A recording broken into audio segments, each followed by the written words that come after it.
That's one hell of a question. Let us go check. I might have Mr. Petal's birth information, believe it or not. Believe it or not. Okay, 1 second. I might not. Let me go see what's going on. Oh, everything is slow. This should be good. We're waiting for this. This didn't come online, so I don't know what the hell's going on with this. Maybe I came online on the wrong thing. Oh, crud. Oh, no. What? Hey, I have a question. Okay, let me just go into this in a second. I have a question, sweetheart. Give me a second. Let me just check the volume. Hey, where did Lance go? Oh, okay. Lance will be back. Also, I'm going to start looking at this screen with the chat on everything, so I can see if, like, my mom drops in and says hello. But I don't really like this screen because I kind of look 1,000 years old. Okay, let me check this thing. Okay, check 1, 2, volume. Check 1, 2 is the first thing we're doing. Oh, my sinuses are coagulated. Can you coagulate your science? Your science. My science is definitely coagulated.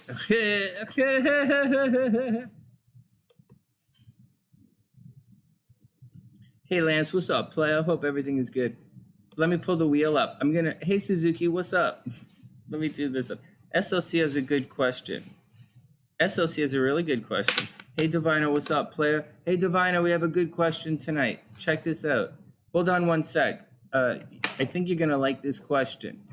But first, let me get the wheel ready. We're still have it paid forward from a couple of nights ago. So we're going to put some tarot readings. Actually, we're going to get the wheel. And we're going to do a couple of...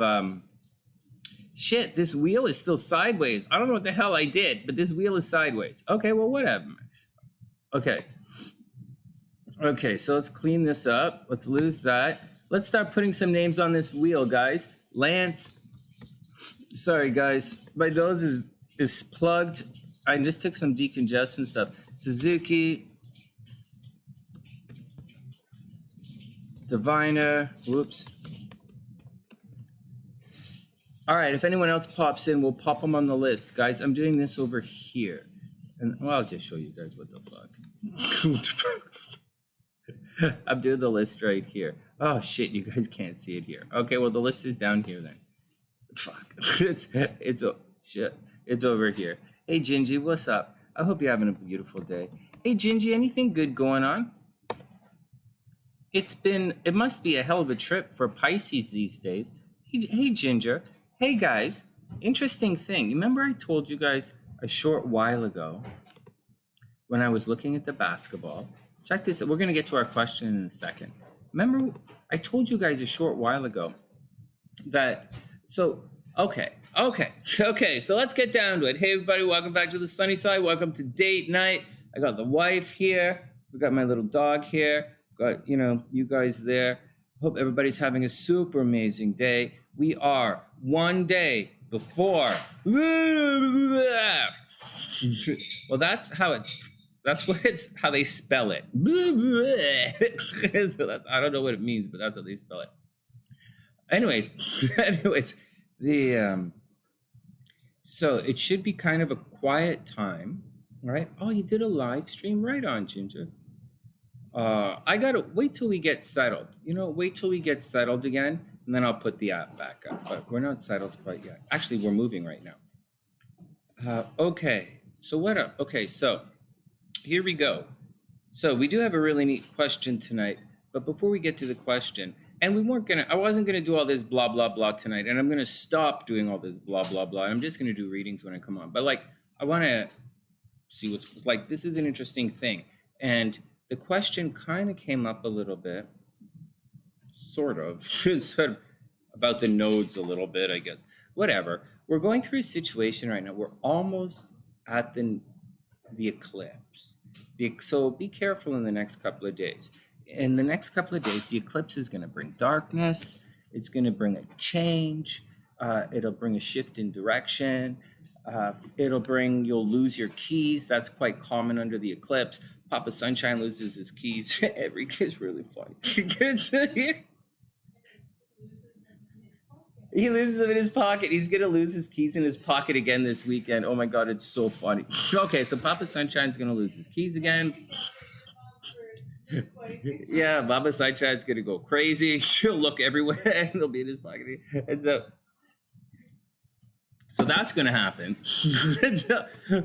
Anyways, there's gonna be a darkness. Remember, an eclipse, something passes in front of the other thing. So it's gonna disappear. So if you're like looking at something, so you say you're looking at the cup, but something passes in front of it,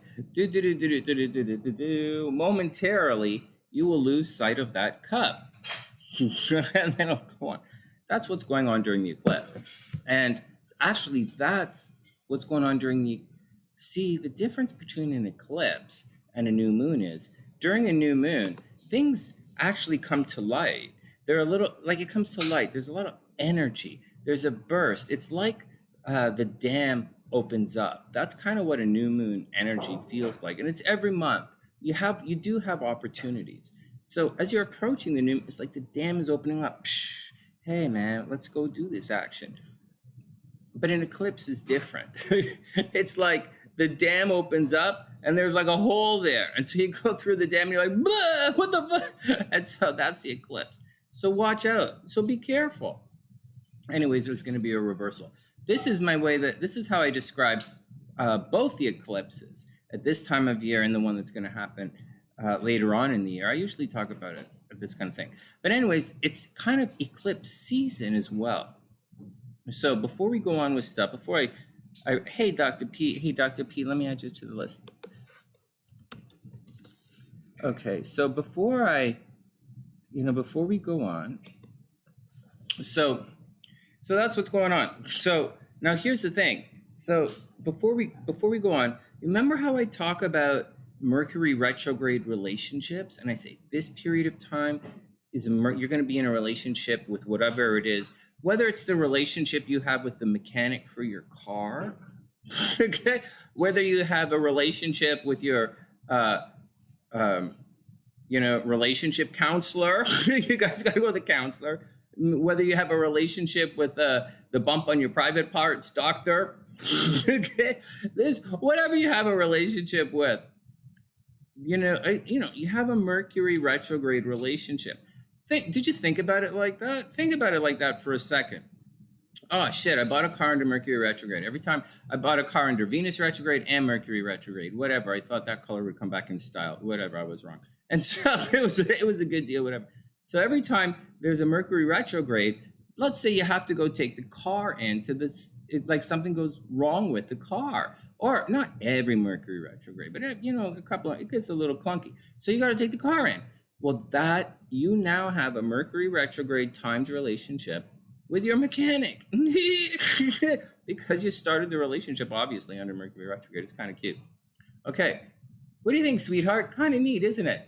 So when you guys start a good relationship under Mercury retrograde and Mercury direct kind of takes the relationship away, then Mercury retrograde, you go to your relationship again.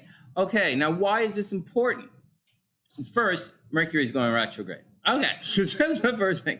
The second thing is it's important for another reason. We have, as you go through this node thing, as we go through a couple of these eclipses, it's because, we're going to go through a full moon. We just went to, a new moon, full moon, the whole deal, right? And so what's going to happen is there's going to be a little window where there's going to be a window of opportunity here. And there's going to be a window so on one hand, there's going to be a little bit of darkness, right? Things are going to disappear. That's just what happens. You're going to lose your keys. You're going to F up your car. Like something is going to happen. And something is going to disappear. But then something is going to reappear. so whatever.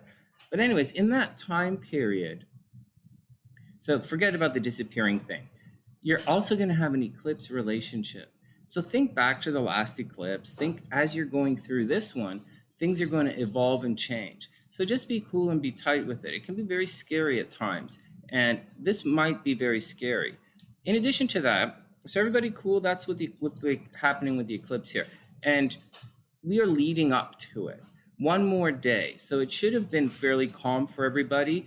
Things slowing down a little bit, you know, things disappearing, you know, whatever, rushing around in the background. Maybe some of you guys are in zombie mode, maybe a little bit low energy, maybe taking lots of naps, maybe like doing a lot of goofy stuff in the background, you know, kind of, you know, getting ready for, you know, it was like the moon, you know, whatever. So, all right, next. So we're coming into the new moon. So tomorrow, in the next couple of days, you're going to see some light. You're going to see some breakthroughs. You're going to see some energy, some real solid energy put towards you guys, depending on your sign, of course, and a little push moving forward. In addition to that, Pluto is going to go retrograde. And I don't actually think it lines up with the moon. Oh, shucks. I don't have my astrology software open for them. Oh, I reset the computer. So now, Pluto goes retrograde every year, right, for 6 months, so it's not like the worst thing in the world, and it's not the best thing in the world. For some of you, quite sincerely, for some of you, the Pluto retrograde is going to be a little problematic. For some, like you'll feel it. Some of you really will feel the Pluto retrograde. It's right here, but it's not like it's at 28 degrees, but the new moon thing is happening at 10 degrees. I know it says 9 degrees right here. Let's push it to 10 degrees so you guys can see it happen. But I don't want you guys to get too confused by it. We'll put Aries on the ascendant so you guys can, so it's easier to see. All right, here we go. And just so you guys can see it for a couple of minutes. All right, so the new moon is over here. It's going to happen at 10 degrees, but Pluto is way up here going retrograde at 28 degrees. So Pluto isn't really bumping into this new moon. It's not really bumping into the nodes at 23 degrees. So although Pluto, I mean, like Venus and Jupiter are over here at 27 degrees, that's pretty close. Later on in the week, right, when we do the weekly horoscopes, these guys are going to add some obsessive behavior. Actually, I'll tell you what this means right now, because I'm not writing stuff down in the horoscope. So let me I'm writing the horoscopes, but I'm not showing you guys the scribbles in the horoscopes. So let me just take a second to show you the scribble, and then we'll get on to tonight's topic. I just want to, it's like, I am sincerely worried about this kind of event we're going through this weekend. So I've been worried about it for a couple of months, and bad things have been happening. So I'm focused on it, and we'll see what happens as we move through. So first thing, you guys know we're out of this tension right here, right? This tension, the square from Saturn squaring the nodes. You guys should be feeling pretty chill about this, kind of on the way out. Less stress. You guys should be feeling less stress about whether you want to move forward or backwards in life, whether you want to break up with someone or you want to stay with someone, whether you want to move or you want to stay. Like, that's pretty much what it is. Whether you want to move or whether you want to stay, move on or move back. That was it. Or where you're going to move forward. Should you, like, you know, do this, hang out with this guy? Should you hang out with the old people? Try something new? Like, that was the question you guys had in the last little while. And you should be free from that tension. Okay, so that's the first big thing. And I was focused on that. And so now we have the new moon coming up right here. And so that's where it is. So wherever it is in your chart, you're going to be feeling it. So if anyone has anything around 10 degrees, that's going to be pretty intense. Once again, anyone with something around 10 degrees is really going to be feeling it. Mars is at 11 degrees. You guys will be feeling it. All right, let's back it up a bit. So what we're talking about really now, okay, so we talked about the nodes a little bit. We're talking about this Pluto thing and this big change. And this is important because Pluto's going to go backwards in time to January. Everybody cool? Pluto is going to go backwards in time.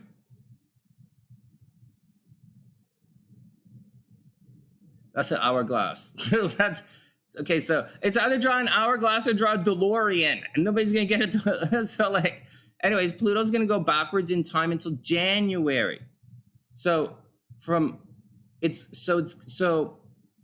okay. So why is this important? Pluto is gonna make an obsessive. Pluto's gonna add a lot of obsessive energy to the stuff you've been going over in the last couple of months. So whatever you did in the last month, what'd you guys do in the last month? Olympics? Oh, I don't know. What'd you guys do? Some of you started YouTube channels. Some of you started relationships. Whatever you started, that kind of stuff, Pluto's going to go back. Pluto's going to go back over that, and you're going to have to Pluto it up. So that Pluto generally means restructuring. Pluto tends to tear it down to rebuild it. So some of the stuff, so that's what it does. It's obsessive behavior, tearing it down, rebuilding it. That's what's so important about what's happening. And now it's the Pluto thing. So it's not necessarily the Saturn thing, right? The Saturn was an indicator and the Pluto was an indicator. Anyways, that's what's going to happen. Obsessive behavior moving backwards. All right, let's move on. So that's the deal. I know some people are saying this is making a blessed angle to the nodes and all this shit. We don't really do, like, anyways, but whatever. So that's what's going on. So good luck, everyone. So good luck. So I wouldn't be too scared about the Pluto thing, although you should watch it. Last year was pretty tricky for a lot of people. This year, I imagine obsessive behavior is going to clean things up. And that's what's going on. Obviously, there's going to be some kind of financial restructuring, some banking thing. Maybe Bitcoin is going to have a problem, although I thought Bitcoin was actually featured in Taurus, or just saying, just saying.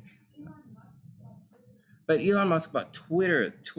Yeah, so that's the thing. So when this is retrograde, so Elon Musk just bought Twitter. So something is so that is very much big business. That's very much Pluto, big business restructuring. So maybe something is going on. Anyways, heads up with all of that. But anyways, tonight's more about chart reading. Who else? Okay, and that's that kind of thing. All right, guys, blah, blah, blah, blah, blah, blah. I'm not going to go on and on about this tonight. Tonight, we're going to go right down to charts. I just wanted to talk to you guys for a second about that. And we're going to spin the wheel. So let's put a couple more of you guys on the wheel, and then we'll get down to it. So who else is in the house? Hey, Naomi. Hey, Leon. What's up? All right, so I'm adding guys to the wheel right now. Nadia's up. So, whoops. So here's the question. Hey, Wing One, what's up? Did I type in noodles? N-O-O-D-L-E-S. Noodles. Okay, if I forgot anyone, let me know and I'll add you to the list. I didn't add Leon.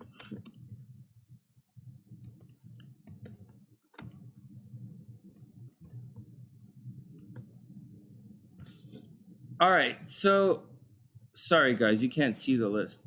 Oh, hey Moonlight, what's up? Virag, hey Leah. I know you guys can't see the list, but you're right here. If you're not on the list and you want to be on the list, just let me know. So, just let me know. Hey, Lisa, Philly in the house. Right on, Lisa. Oh, my God. So I didn't want to... Okay, hey, check this out. Hey, EleniG, you got it.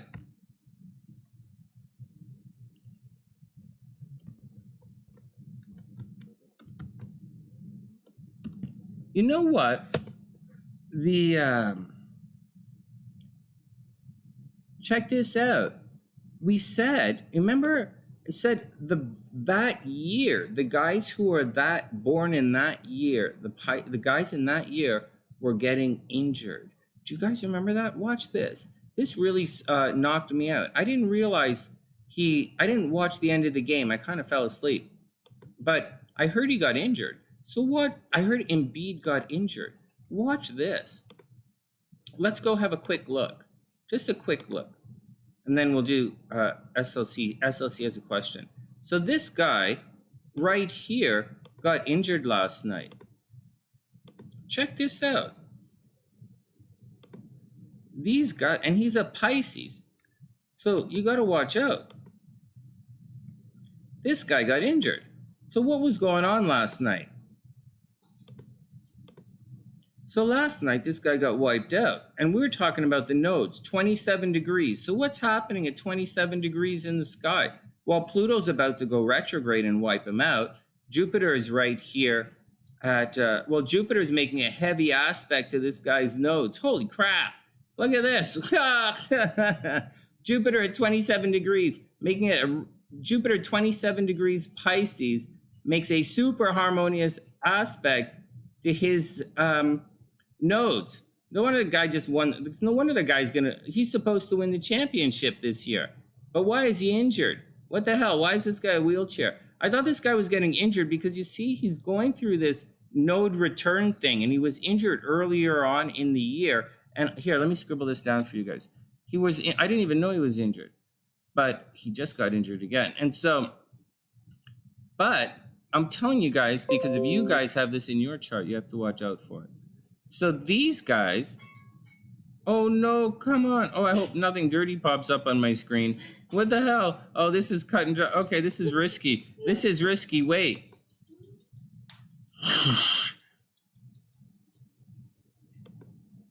Oh, just Joel Embiid's chart. That's not that dirty. Okay. So, all right. Oh my God. All right, next. So the node thing, all right? So the node thing, that really is a thing.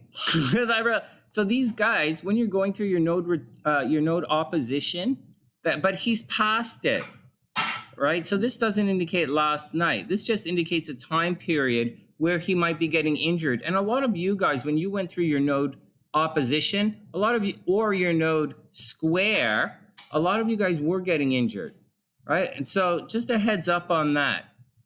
94 people, bless you, sweetheart. Guys get 94 getting injured. And they're going through a big change in their life. 27 degrees is lit up. We can expect something else to happen with this guy. We can expect Embiid to get something is going to massively. See, this is the first house, right? Well, we don't know his birth time, but we're going to see this Jupiter, and this happens every 12 years, is going to make that angle to his Pluto. Well, this guy's going to get wiped out. Jupiter making an aspect to Pluto doesn't necessarily mean he's going to get injured. Actually, I wouldn't say that at all. I would say aspects to his sun. I would say this. I would say in his chart, you have to watch out for the sun. And I think you have to watch out for Venus. I think you have to watch out for the sun. And I think you have to watch out for Venus. And Venus is over here. And I think you have to watch out for Neptune a little bit. So I think when Neptune, cruising up to his sun, or Venus this Venus thing happens every year. So forget that. Okay, so wipe that out. Forget that.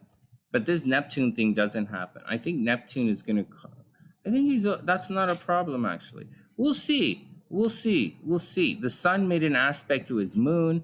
Do you expect him to get injured and break his face every year at this time? Maybe. Some people break their face every year. We call them klutzes.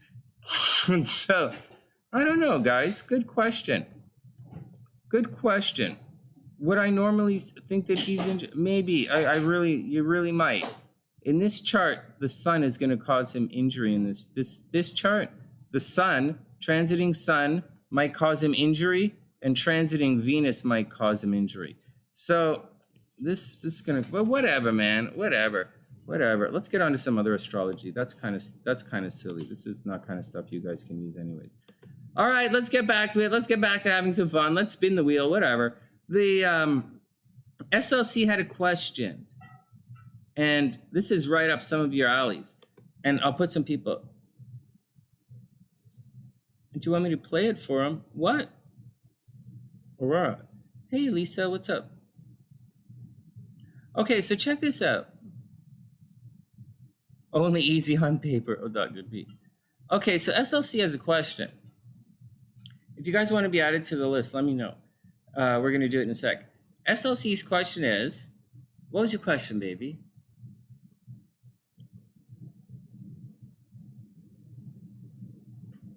That's all right. Take your time. So, I went blah, blah, blah about stupidness for half an hour, so whatever. I was saying to myself I wouldn't do it, but I went and did it anyway, so whatever. Then we're going to spin the wheel in a couple of minutes. So. Oh, wait a second. Lisa says Embiid always gets injured. Hey, well, maybe he... Okay, so SLC wants to know... Okay, so I'll say it again.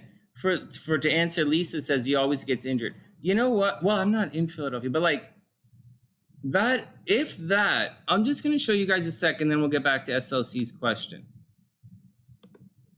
So in certain types of astrology, we'll go back to Embiid's chart for a second.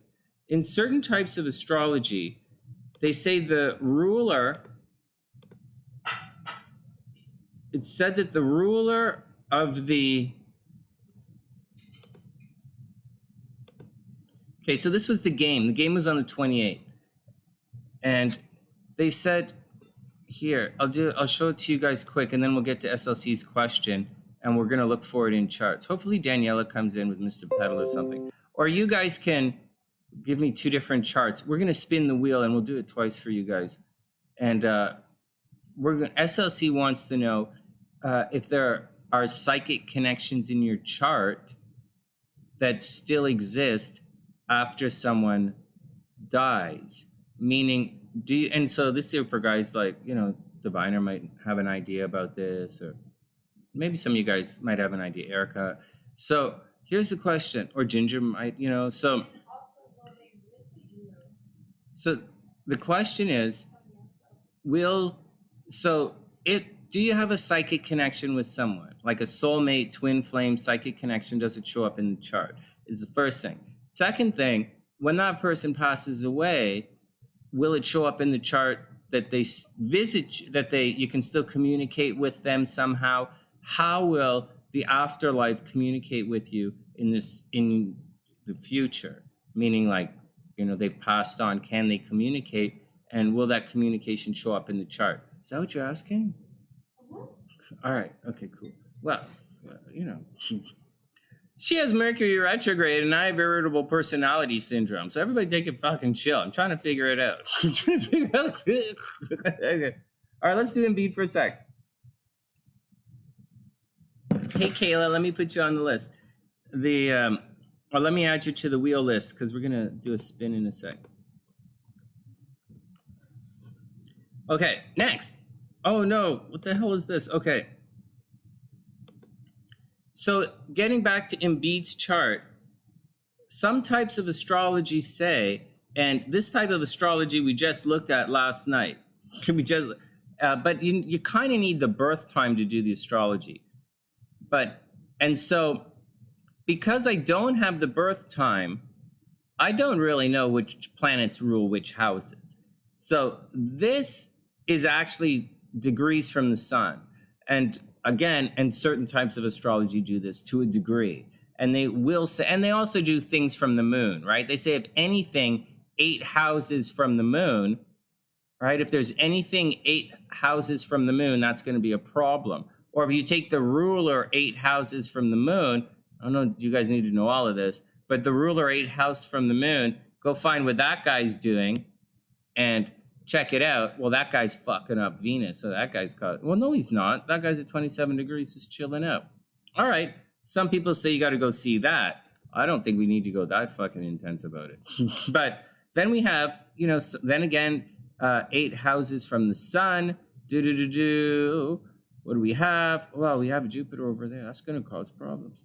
And so anyways, that's what we're looking at right now. So we're going to just do it like this and pretend, we're going to pretend that we have his ascendant and that the houses line up like this. But in reality, we're really doing it from the sun in this example here.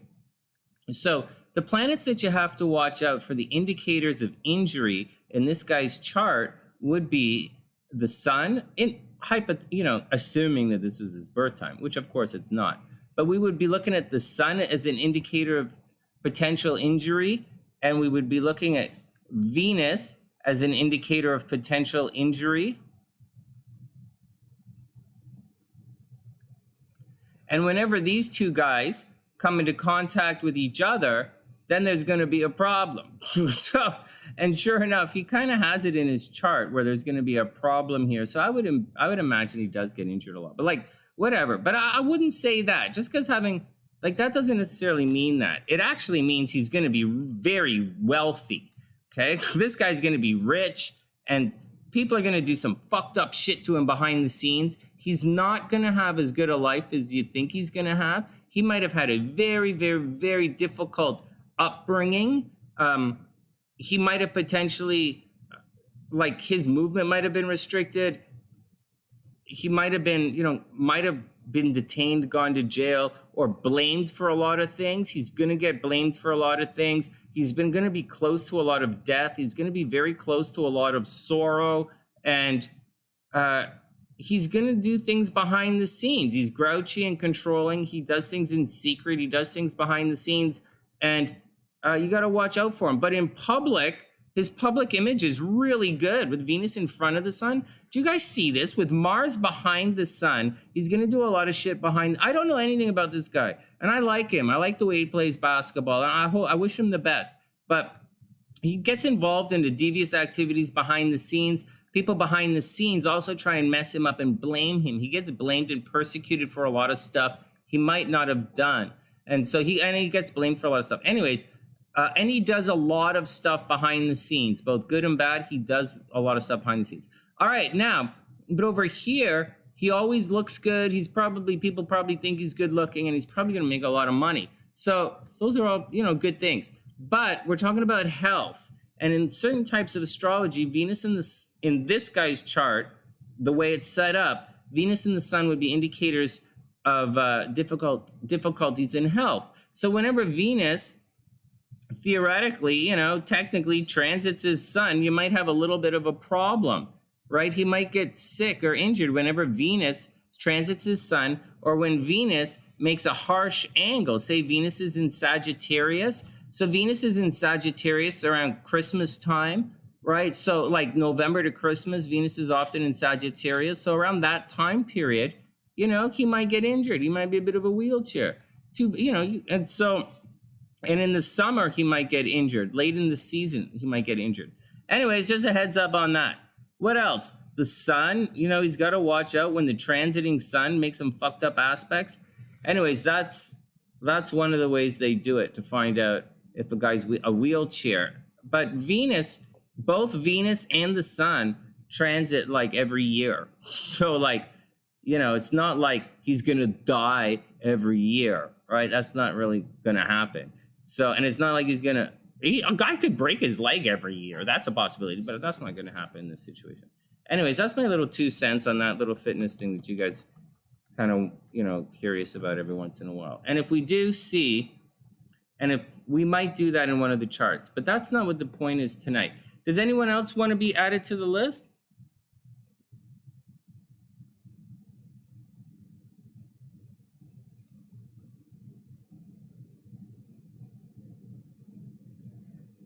So, okay.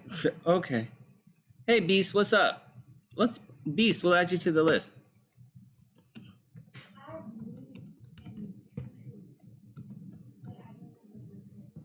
SLC is added to the list.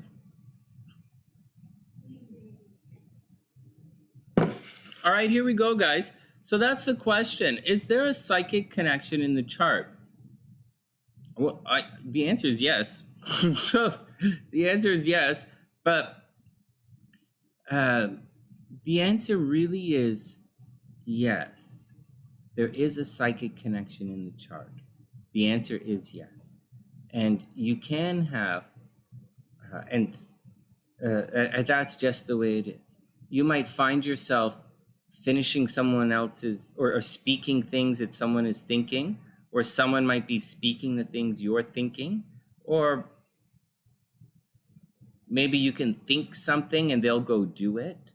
Or does that mean that you're like all of a sudden some super psychic, or that you're in rapport with that guy, like in massive amount of, rapport on the same wavelength? It's a good question, but there are definitely karmic connections in charts. So there's that. There's a past life connection in charts. There's a potential for a future connection in charts, and as there's a potential, and you should. I agree with SLC and you guys.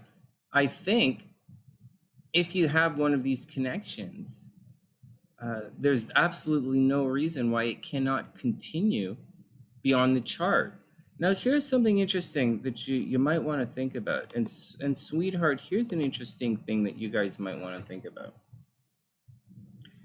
They say, the Vedics say, the, the length of a person is 120 years.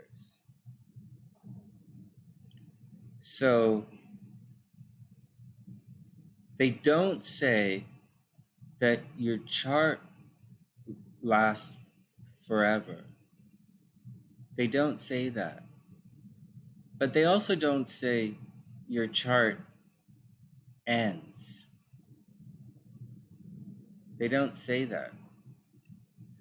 They say your life expectancy, your life is 120 years. That's what you have. And you're going to be born into, sometime on that 120 years. And depending on when you were born into that 120-year cycle, you're promised X amount of years. So I don't know if the chart ends at 120 years, even if it loops around, right? Even if it loops around, I don't know.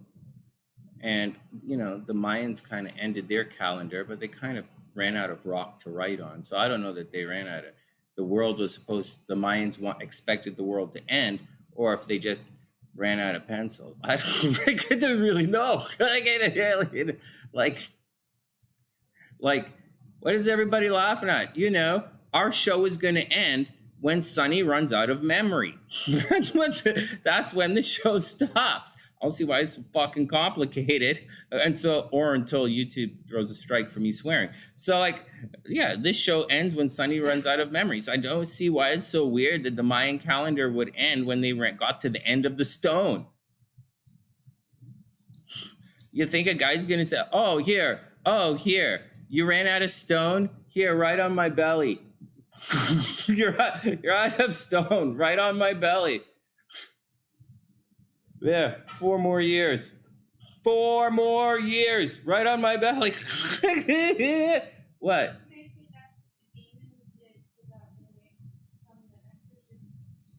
They wrote the Mayan calendar on his belly? They gave him 4 more years?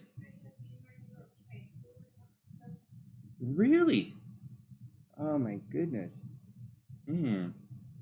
That joke about the guy who said, anyways, let's move on. It's gonna make a dirty joke. Hey Angelica, what's up? Let me pop you on the list. Hey Nero, what's up? Let me pop you guys on the list. We're gonna spin the wheel in a sec. Oh my goodness. Angelica P, Nero, P. Who's everybody's? All the P's are popping in. So SLCs wants to know about if you have a psychic connection with. So this is the list here, guys. I don't know if you guys can see it or not. Make sure you refresh the screen regularly because this doesn't really always keep up. So we're talking tonight, SLC. Okay, so the first half of the show is me going blah, blah, blah about Joel Embiid. Okay, whatever. I got sidetracked. All right, the next, we want to see. So is there a past we're going to do a little of, there are a couple of readings to give away. I'm going to give away 2 astrology readings, and we're going to look at a little bit of connection in the charts. We're going to look at psychic connections, and the question tonight is, so we're going to look at psychic connections, see if someone has a psychic connection. So we're going to look at SLC, if she, like someone and their pet, or someone and their mother, or someone and their BFF, and, we're just going to do that, Dr. P says, the deceased do not constantly communicate with us because if they did, we would not move on. But her mom is absolutely with her. Oh, yeah. Oh, that's a good way of looking at it. Well, I would imagine there are rules. I don't know. I would say there are rules, whatever. I don't know. But you're right. If they constantly communicate, actually, when people are alive,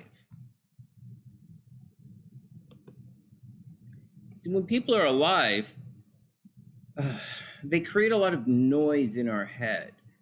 And just this being in our lives create a lot of noise in our heads. You guys have noise in your head from some of the things that I say, and I have noise in my head from some of the things that I read that you guys type into the chat.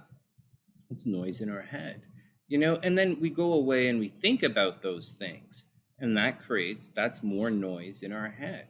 You know, what did Sunny say? What's so, you know, what's going on? That's noise that's playing on in the back of our head. And if we want clarity or to a little bit more volume, we can go and call that person and turn up the noise a little bit and fill our head a little bit more with that noise. Or we can take some of the stuff in our head, and that person, that rapport can help drain it away. It's kind of neat. So, but when the person's not there or the rapport is gone, it kind of creates a bit of quietness, you know, or a lack of noise there. And oftentimes we go searching for that noise, so to speak, or that pillar, so to speak. And, well, you know, it's not there. And so what are you going to do? So if it was a relationship and they're alive and they just ghosted your ass, you could stalk them on Instagram or something. That would be cool. And so you could do that. I mean, that wouldn't be cool, but that could probably solve your problem. No, what I'm saying is, they don't, there's a lot of noise, right? And the people, and you're right. You can't, it's difficult to move on. I don't know. Not that I'm going to agree or disagree with anyone. Hey, Susanna, what's up? Hey, Susanna, let me add you to the list here. So I don't know. Oh, Dr. P says she'll get a smell soon. Yeah, really. Hey, sweetheart. Dr. P says you're going to get a smell soon. Mm-hmm.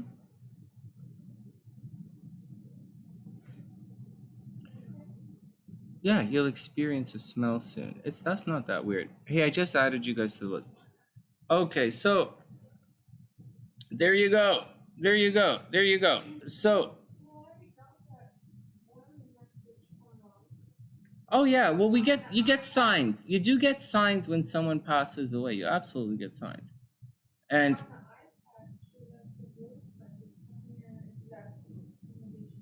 yeah, I believe strongly in that. I believe very strongly that the things you do today, you leave messages for yourself in the future. I definitely do that. I definitely do that. Or I do it a different way. I do things and I forget that I did it. That's the same thing. It's essentially the same thing. Yeah, it's interesting. But do they kind of stay with that person and kind of be their guardian angel? SLC wants to know if the person stays and is like a guardian angel. This is, that's the thing. So do you guys think that the person sticks around like they're a guardian angel? What do you guys think? What do you guys think? This isn't me. I'm curious for you guys. What do you guys think? Do you think that person and their energy stick around like a guardian angel? I don't know. I believe in guardian angels, but I also kind of I don't know where they come from. I don't know where they come from, but I absolutely 1,000,000% believe in guardian angels. I also believe in wandering monsters and psychic craziness. I definitely do. So, what do you guys think? Anyways, SLC wants to know, what do you guys think? HellBeast says you need a gift to communicate with the afterlife. I don't think you need a gift to communicate with the afterlife at all. I don't think so. I think everyone can communicate. I think it's more of a technique. I think, one second, sweetheart. I think the terms that we use as gift, these are just, I look at it differently. I look like there's a lot of noise interfering with the gifts. And I think Edward Casey would agree with me. Go on, sweetheart. But it's more about having a gift with the afterlife. It's having rapport. A connection with that person, Yeah, I know. Or I know. That's what we're looking at. animal. Yeah, Or because house. yeah, yeah. It's is that connection. So the question is, if you have that connection in your chart, will that connection continue? Yeah. Yeah. Or if you don't have that connection in your chart, will you have that connection in your chart? I'll tell you why. Yeah. Right, good question. That's what Mom asked for. Right, yeah. So here's the question. So obviously you can see all of this in transits when someone enters your life. That's a really easy thing. That's an easy thing. Now, when you're talking about a past life or you're talking about a future life, these are times when you actually have to spin the chart, or you're going to measure the chart from a different angle, which should be obvious because I say it a gazillion times. It's a calendar, it's a clock, it's a map. And so the future tends to be the 5th house. So if you're looking for a pet connection, you might look at the 6th house from the 5th.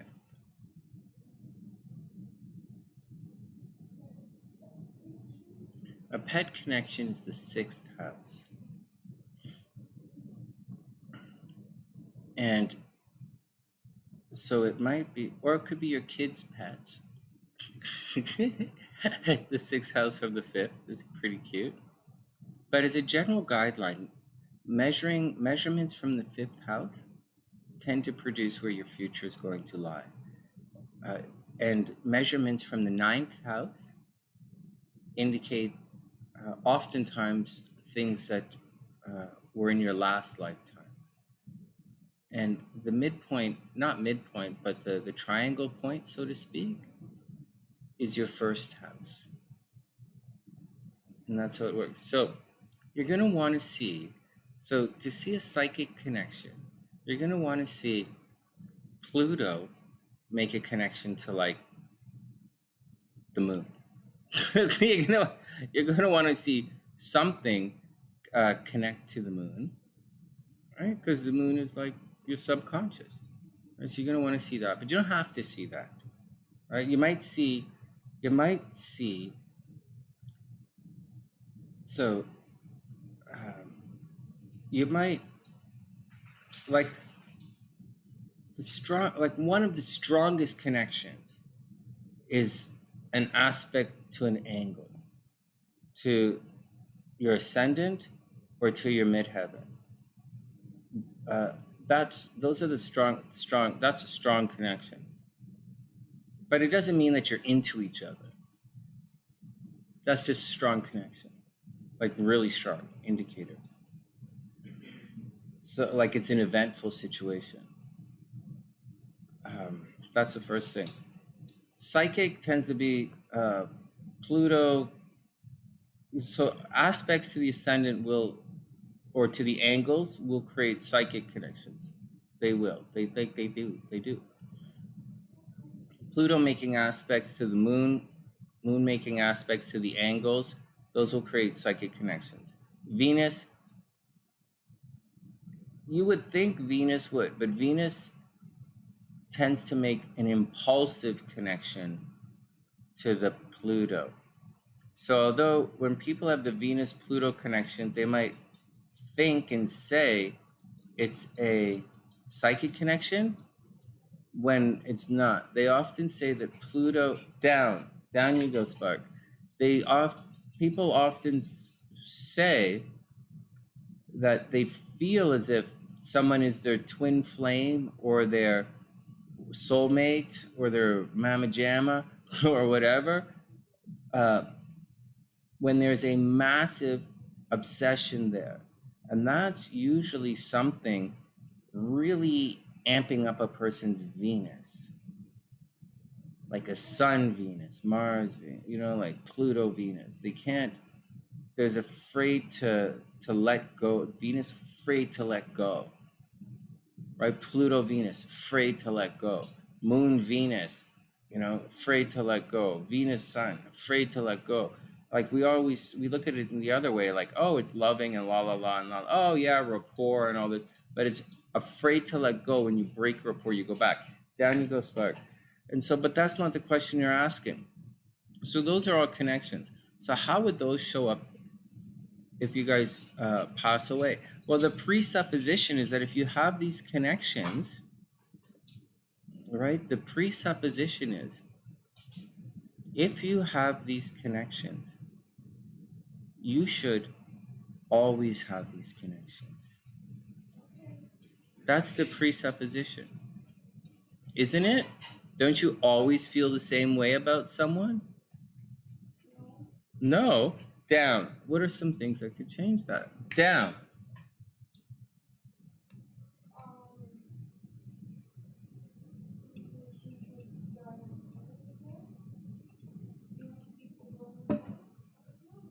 Maybe people change. Maybe anyways, neither here nor there. But that's my answer to the questions.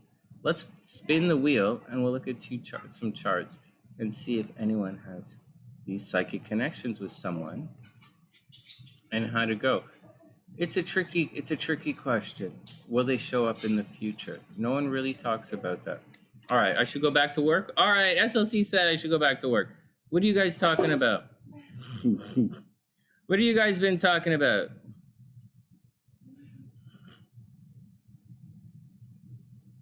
Angelica says maybe you just cray and hear voices like she does. Angelica, podcast. It's not good. Angelica, you're not crazy. That's Siri fucking with you again. Or it's you're not crazy. It's Siri or Google fucking with you. Oh my God, you guys been talking on and on and on and on. What kind of nonsense you guys talking about? Holy shit. Oh my God. Yeah, Navi. Oh, all right, Navi, we'll read your cards. Hold on. I don't even know what you guys are talking about. All right, next.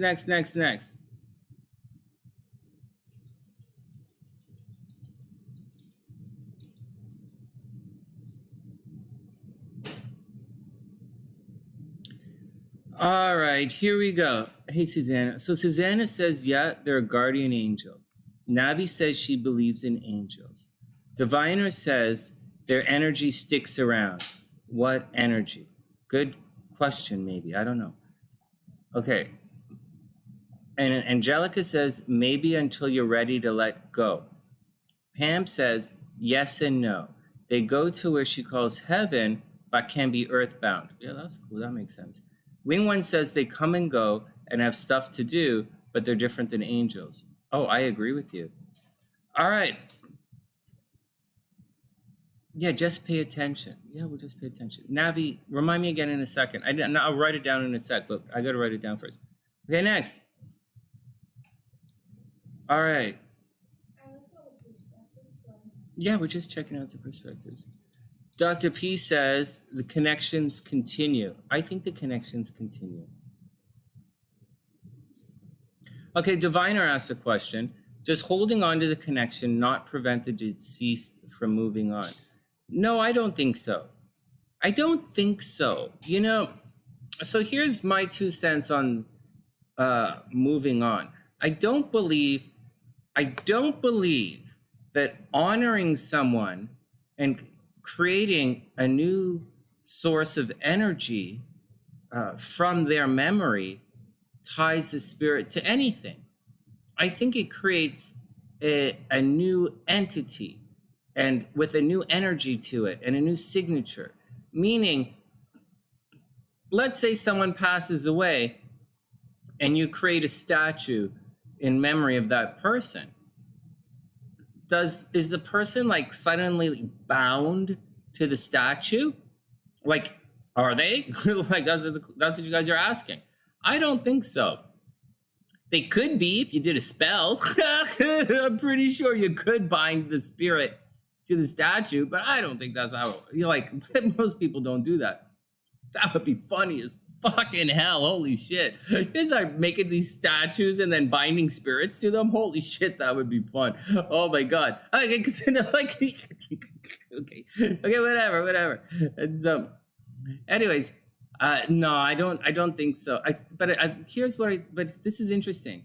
I think paying homage to someone, I don't think it necessarily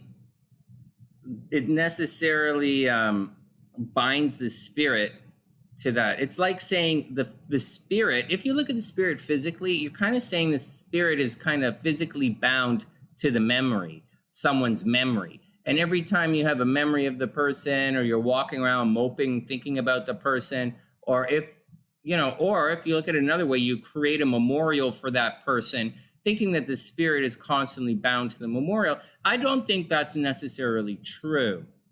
But I will tell you what I do think, and I think this is something a little tied into what you guys are talking about. I think what's going on is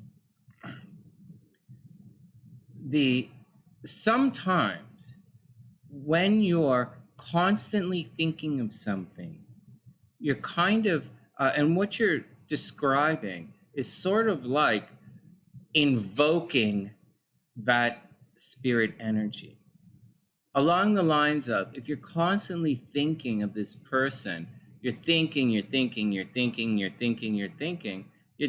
well, you're kind of calling the spirit back to you. I'm not saying this, I'm describing what some people are think. And so if you're constantly thinking, but you're kind of drawing the spirit back to you, and as such, the spirit can't leave. So and that's where you get the kind of the idea of, if you don't move on, the spirit can't move on, which is just nonsense, because in real life, people have fucked off on you constantly. Every single one of you has experienced a solid fuck off in your life. And so, and no matter how much of you think of the other person, they ain't coming back. Anyways, but that's not what we're talking about. That's not what we're talking about. We're talking about, maybe, and the spirit, a loving spirit, is probably going to be there and help you through everything until you're ready to move on. Or at least that's what you hope. But you don't know that that's true. Just because someone is something to you doesn't mean they're going to be anything different in the afterlife. If someone was an asshole to you and you can't let go of them, doesn't mean they're going to come back and suddenly not be an asshole to you. Although they might. Or your recollection of the events might be less assholic. And so, but there's no reason to think that. There's no reason to think any of that. Although I do believe in concentrations of energy, but that's not really what we're talking about either. So on one hand, that's the thinking. Okay, the thinking is, if you can't do that, you're locking the spirit in.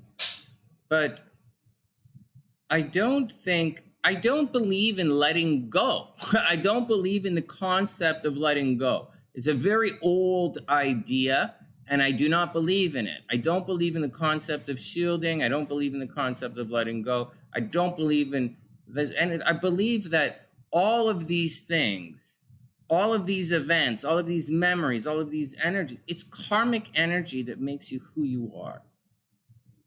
And I didn't say it's destiny or fate. I said it's who you are.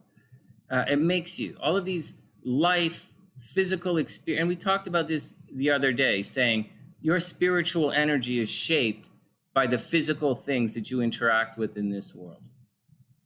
And losing something physically affects you in this spiritual energy. It shapes it.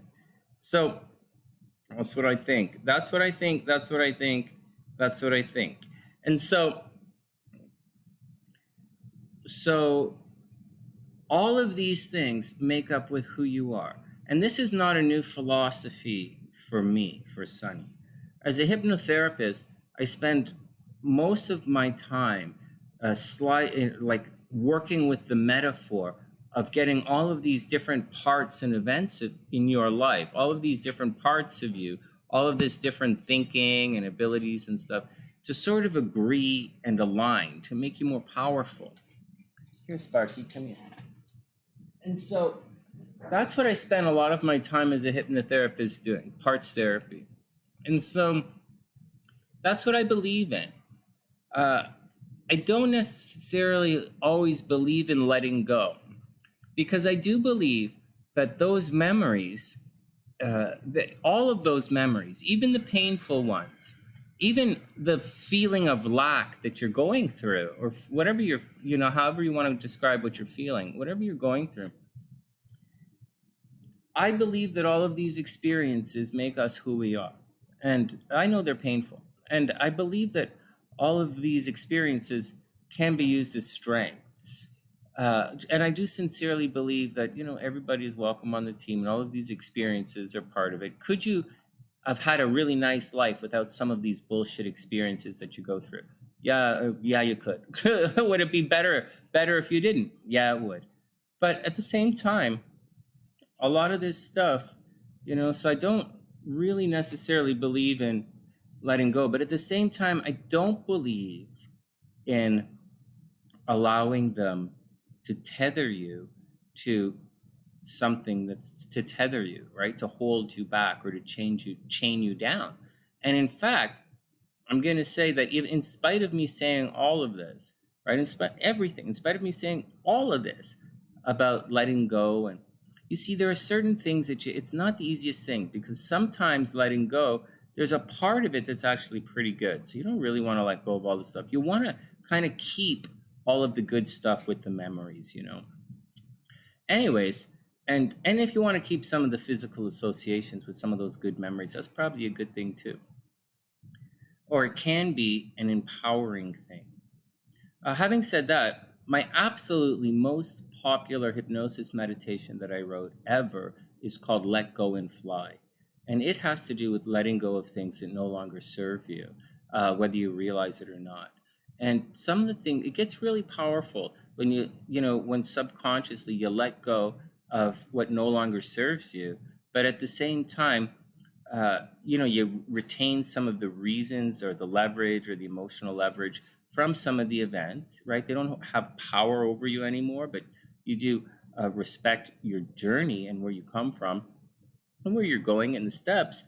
And that's the deal. So that's the deal. You let go of what doesn't serve you, but then you get all of your parts, which are conflicting right now, to align so that you start to move without doubt. You don't question yourself. You know the girl likes you, so you're going to go and do your thing. You're good at the job. You're going to go do your thing. You're good. So, and you move, you start to move without doubt. And that's kind of where you want to get to in this particular lifetime. In the next lifetime, you can do all your other stuff. Who's this? I missed it. I'm not reading the comments. Someone just donated. Is this, or someone did something? Oh, that's Nero. Hey, Nero, what's up? All right, so that's the deal. All right, that's my 2 cents on that. And that's kind of what I believe. All right, next.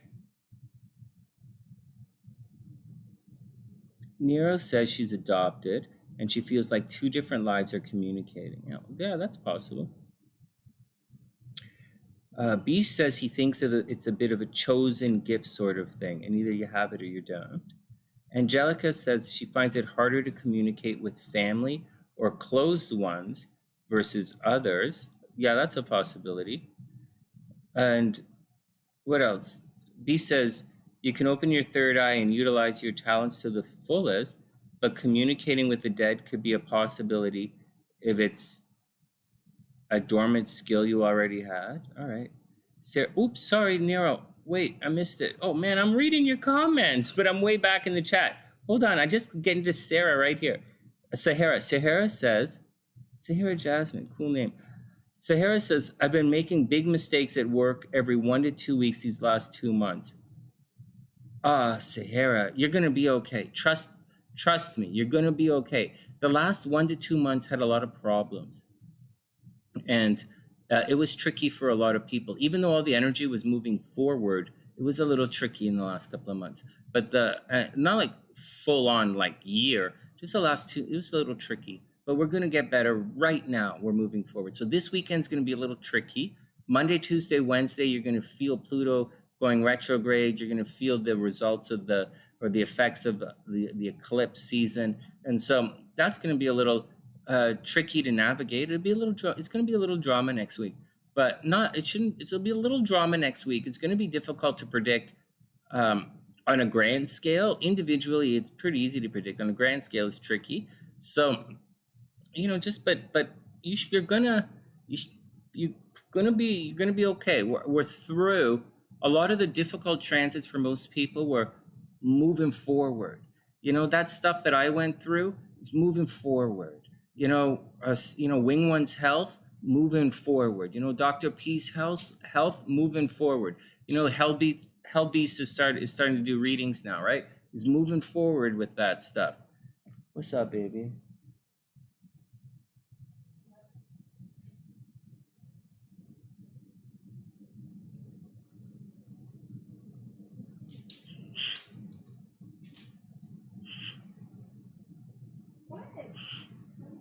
You're watching your brilliant husband sit with your super cute dog, talking astro bullshit with the fans. My dog won't love me anymore. She's your dog.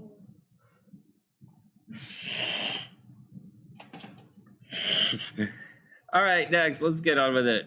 All right, let's go. So Sarah says, okay. So Sahara, hold tight. Okay, so once again, you're going through it. So you're going to be okay. Pluto's going to retrograde. So unless you're like 28, 26, 7, 8 degrees, you're going to be okay with the Pluto retrograde. So, but, paperwork and stuff will be a screwy. All right, next. You're going through it. So you should be out of it soon. Dr. P says, I agree. If there's a connection, death cannot end it.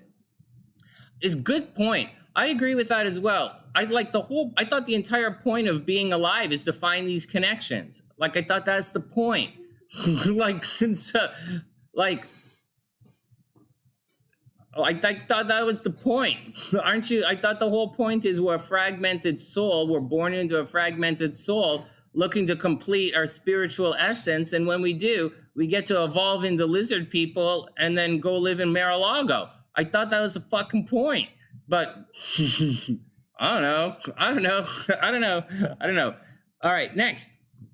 Hey, but wait, before I say anything, the question is it going to show up astrologically? That's the question. And as much as and we're speculating because you can tell future life in astrology a little bit. I absolutely wrote a protocol a long time ago to help you predict your future or to imagine your most possible future life in hypnosis. That's not a big deal. But, I'm trying to give you guys answers based on what I've been reading lately. And what I've been reading lately says 120 years and then you work with it. But I don't know. Down you go, Sparkle. Mwah. Down you go. All right, it's a good question. Let's carry on. What else are you guys saying? Wing One says many different faces of love and things depend on karma, life to life. Yeah. Hey, I didn't even mention the karmic connection. Saturn is the planet of karma. If you hook up with a person Saturn, you might have some karma going on. Or you might have karma in that part of your chart. So imagine if Saturn is in your 7th house, you might have karma in your relationships. Just a thing, right? Or Saturn in the 10th house, maybe karma with public figures or public karma, or Saturn at home, maybe karma in real estate. Just a heads up thing. Okay, next. Oh, shucks. Wait, I lost the chat. Fuck. I'm right in the middle of reading everybody a little bit. Okay, and I like reading the chat. We'll spin the wheel in a second, then we'll get down to it. All right.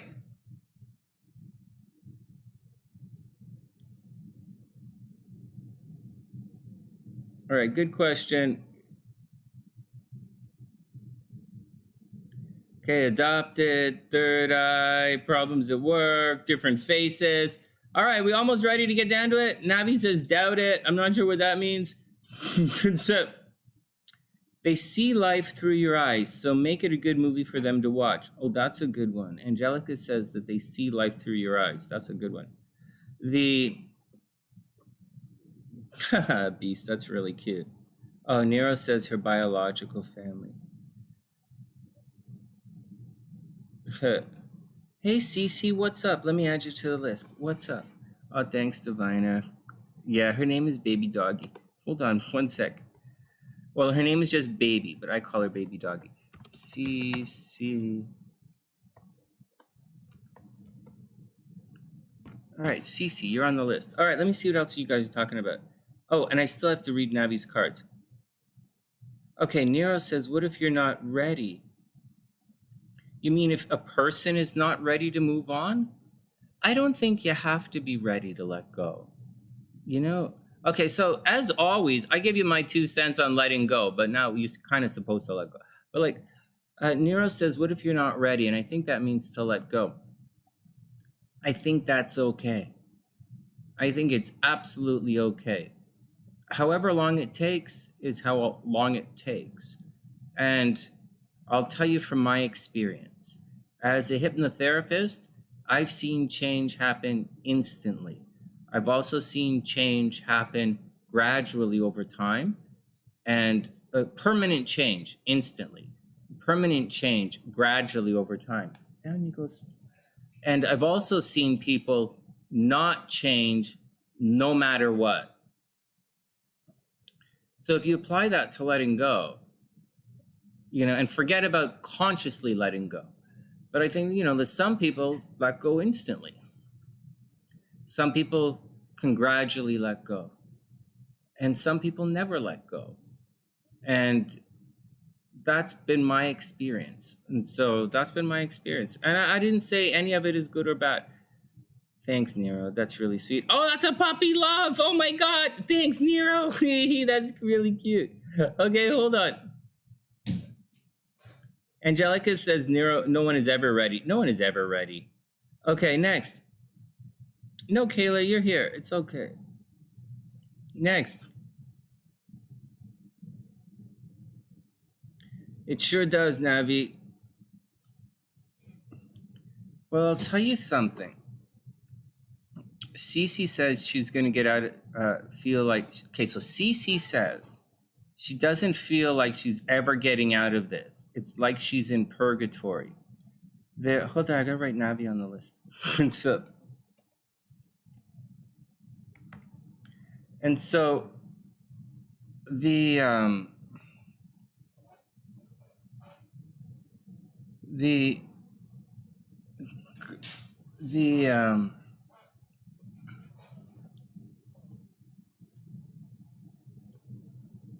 I don't think you're born to die at all. I think that's, anyways. But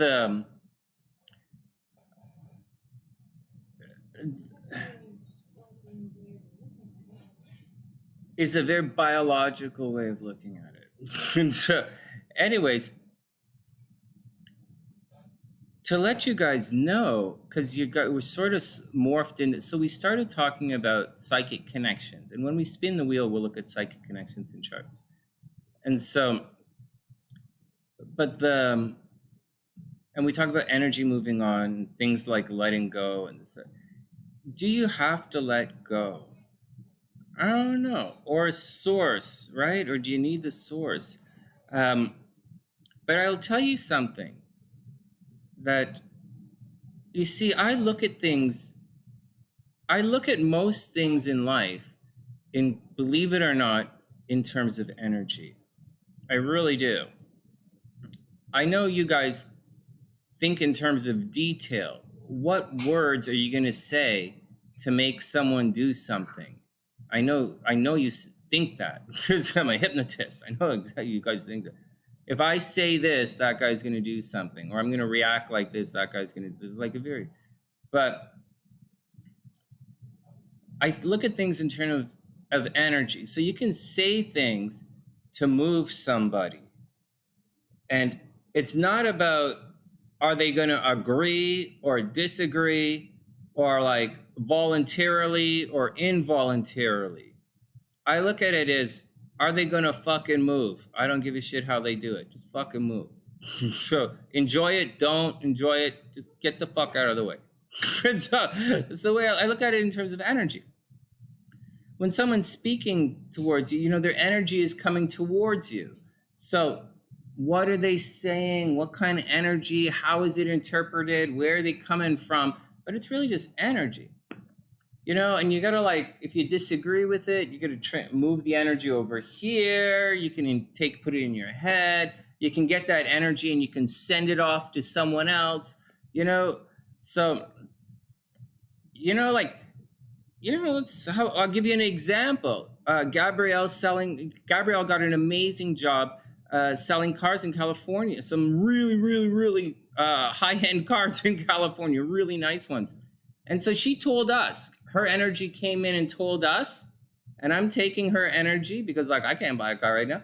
I'm taking her energy and I'm giving it to you guys. It's coming in, I'm giving it to you guys. And that's kind of how I look at it. SLC brought some energy. She brought a question to me, really good question that and I'm taking the energy and I'm giving it to you guys.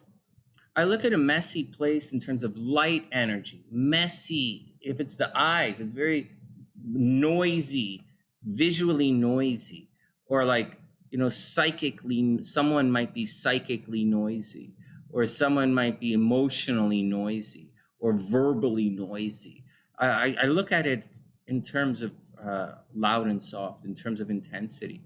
And that's how I look at it. You guys will look at however you want. But you also have to I also look at where the energy is going. And I do it when we guess the tarot cards, right? As we're going to guess the tarot cards in a minute. I look at it in terms of so when I'm guessing the tarot cards, I imagine the energy and where the energy is. And oftentimes to figure out where the energy is, I use the astrology. Where's the energy of the day? So I look in my day, I look around and see where this energy, this intensity is in the day. Or I look at the astrology, see where it's going to be. And then I guess the cards, man. And if I'm reading the energy around me correctly, then I'll be pretty good with the cards. If I don't, when I see the cards, I can see, and you guys should be able to see with the cards that we pick. So every time, when you guys guess the cards, I tell you what the cards mean.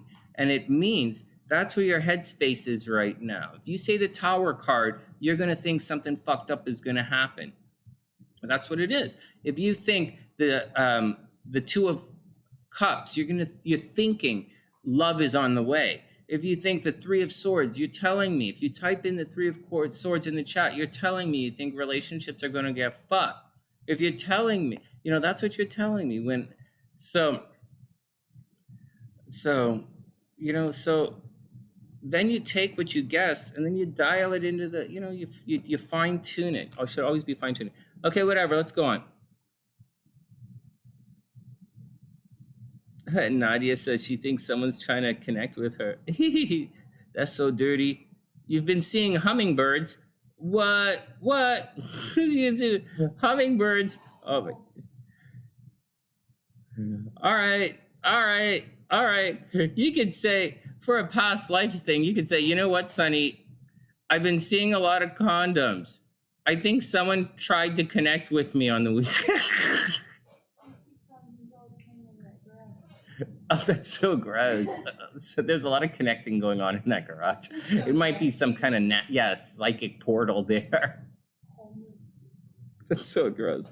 Okay, let me get back. We're gonna do the readings in a sec. Hold on. What are you guys talking about?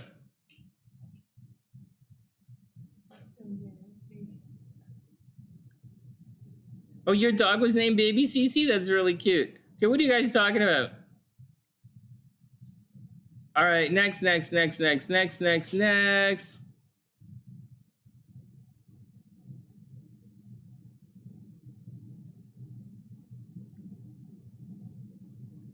Sue Nero. Actually, I was going to start one today, but I got kind of stuck doing horoscopes and stuff. All right, next. CeCi said, those people you said would be painted into something, they're not as me when will end. Okay. Wing One says, if you want to go memories, make today count as best as you can. I think so. Okay. Are you guys cool? Diviner says she has a psychic connection with her cat. That's cool. Well, that's what we're talking about. I knew you would hook up, Diviner. I knew you would be good here. All right. So Divine, this is what we're talking about. This is what SLC wanted to know. Can I know we're talking about people, but she was actually asking about her pet. That's why when I was coming online, I was saying I probably have Daniela's dog's chart here, Mr. Petal. I might have his chart. So it's like, all right. All right. What else are you guys talking about? Oh, Diviner, that's funny. All right. Nadia says she sees hummingbirds, and hummingbirds mean she's gonna get lucky. All right. I gotta tell you, if I was a teenager and I was like holy shit, I see hummingbirds, I think I'm gonna get laid. As a teenager, fuck, I don't know. I don't know. You ever heard of that? I see hummingbirds. No? Okay. Stop. You and HellBeast. All right, next. What's up? Hey, Lexus, what's up? Yeah, it was a day we were all tired, right? Let me put your name on the chart. Okay.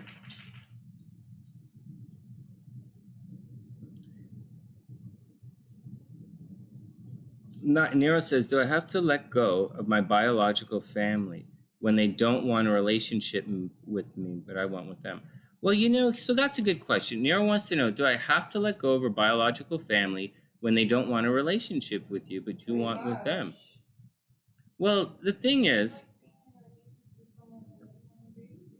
yeah, SLC says it's like being in a relationship with someone who doesn't want to be with you. So Nero's adopted, okay, guys? Everyone take this question and recalibrate it for yourselves. Hold on, because everybody gets this question all the time. I get this question all the time. And so go on. So she's adopted, but I get this from people who are not adopted. And the question is,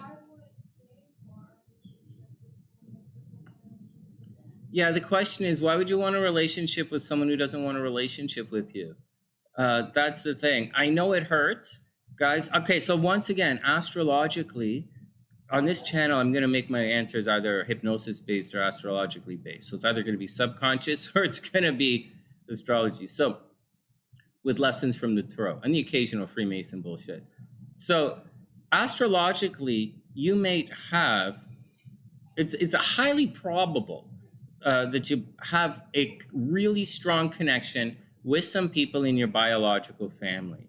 Very, very strong probability.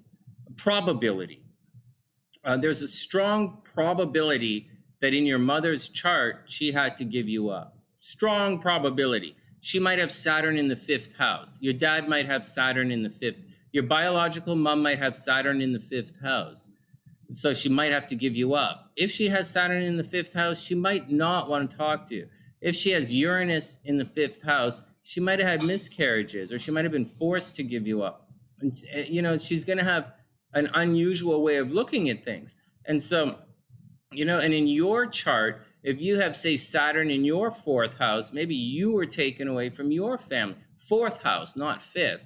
You have Saturn there. Or if you have Saturn in your 3rd house, or the South Node in your 3rd house, and your brothers and sisters won't want to speak to you. There are a lot of astrological reasons why someone doesn't want to talk to you. And in turn, there are a lot of astrological reasons why you might feel a very, very strong pull towards someone else who absolutely does not give one hoot about you. And I know that hurts, but that is a major lesson in astrology. You guys constantly asking, hey, does Pisces get along with Sagittarius? Does Taurus, should Taurus date a Capricorn? Should Taurus date a Virgo, Sonny? Well, it's almost effing irrelevant. It's not irrelevant. Sorry, let me get back to it. It's actually quite relevant. But what you're saying is, what you're asking me when you're saying, does a Taurus and a Virgo get along, or a Taurus and a Libra get along, or whatever, you're asking me about rapport. You're asking me about, are they going to like you as much as you like them? So that's what you're asking me. You're really asking me, does that guy like you? I know that. I'm here too. I'm here as well. Does the guy like you? That's what you want to know. But the truth is, astrology, it's kind of a one-way street, and it would be nice to, anyways, whatever, let's go on. Next. Hold on. What did you guys say? Jocelyn agrees with SLC. I'm not sure what she said. Nadia's been reading The Secret. All right, fair enough. All right. The Secret is pretty good. They also have, I can't remember. There's that lady who goes around talking to people who channels the dead. Her and her husband. I think her husband passed away or she passed away, but and I can't remember what they're called. It was on my website for a while. They're pretty good. All right, that's a good one to get into. If you follow The Secret or Law of Attraction, that woman's a good one to get into, but I don't remember her name. All right. Ringman said something about riding bikes. All right, next. Angelica says, hummingbird is very lucky to see. Angelica says, seeing condoms means you better use protection or expect a surprise. Funny. Oh my God. All right, next. Suzuki says, my best friend from childhood died from cancer and we didn't get a chance to say goodbye. So she felt her energy for a while and had very clear dream about her. Basically hanging out. Oh, very cool, Suzuki. Yeah, that sounds, SLC says that sounds like closure. I think so too. Closure is sometimes important. Yes, Sue. Angelica says, oh no, Nero says she was told she was adopted at 20 years old. Yeah, there's, you know, that's an interesting time to, astrologically, that's an interesting time to be told. That's your node return. That's a big shift in life. But it doesn't have to happen at that time, right? So, but that's a big deal. I'm not going to comment because that's a big deal. All right. All right, here we go. Let's start reading charts. Okay, next. Well, I believe things a little bit different, right? So, you know, you see different angles, not all of the angles, but you see it from different sides, and then you kind of do your side. The Tao teaches us that the Tao doesn't say it, but it's in the Tarot. There are all these little pillars that you can gravitate to, but the stream keeps flowing, and you're in the stream. So sometimes these streams bumps up against these pillars and all these things, but they're just kind of pillars. And anyways,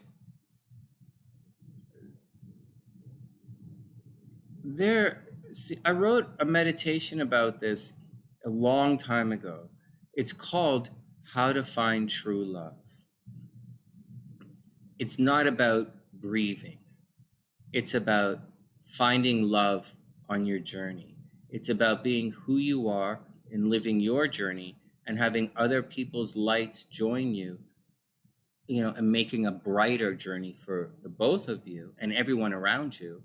And then sometimes those lights have to diverge a little later on.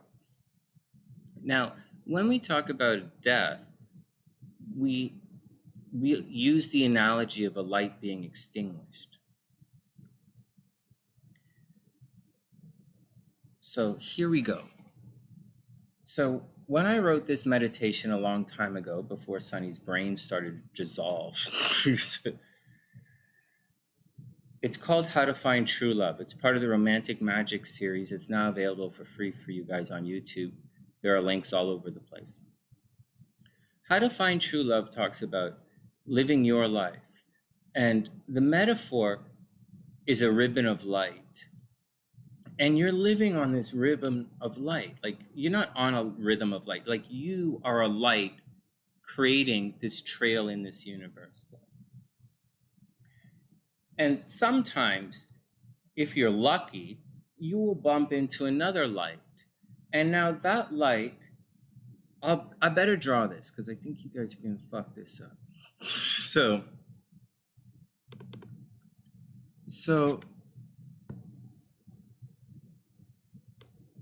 here's the analogy, or here's the metaphor that was woven into the story. So if you need help, it's how to find true love. So you're cruising along like this. Now, NLP teaches us that although I'm drawing the line like this, we live life in multiple physical dimensions, meaning it could be forward, it could be up, It could be in 2 dimensions like this. There are a lot of ways to draw this, but I'm just drawing it like this. And I actually don't visualize it like this, but I'm drawing it like this to show you guys. Now, someone else is going to come along in your lifetime, and you're going to meet a lot of people. So on the sunny side, most of you, oh, there you go, Nadia. It's Abraham Hicks. Nadia, yeah. Abraham Hicks. That's who I'm talking about. Yeah, if you're reading The Secret, check out Abraham Hicks. So you're going to meet some people, especially right here on the sunny side, because you guys are all on a similar journey here. And you're going to cruise through, and they're going to cruise through, and they're going to bump down. Now, you're light. This is light, right? You are light energy. Remember, you have a gravitational pull. Okay, everybody has this you're like speeding through. Woo, speeding through. Way, yay! Check it out. Sunnyside are on a mission. All right, so you're moving kind of in this direction here, and you're creating an energetic wake. And some people who are like very intense and have a lot to give the world will leave a massive spiritual, energetic wake. Like, for a better or worse, like just think of something like whoever you think, I don't know who's popular, I don't, so they're gonna, and history will remember this person forever. Like, say Jesus Christ, you know, that's a big one. Like, he left a big wake, or like the memory of him or the idea of that person would have left a big wake. Anyways, whatever, this is you. This is you. And people come into your life and they're gonna cross like this, and then they might join you for a while. This is what a lot of you are hoping for. You're cruising along, right? And like, you know, you're cruising along and you meet this girl who's really hot. Let's make this a hot girl. Yeah, you got woo. So you meet this girl and then you start following her. It's the whole point of the Lover's card in the Tarot. You're going to meet someone that's going to change your mind. And you get caught up in this person's wake. You get caught up in this person's energy. And you're off with them. And sometimes, if you're lucky, your energy will merge. And together, you'll be like, have a good time. For a long time.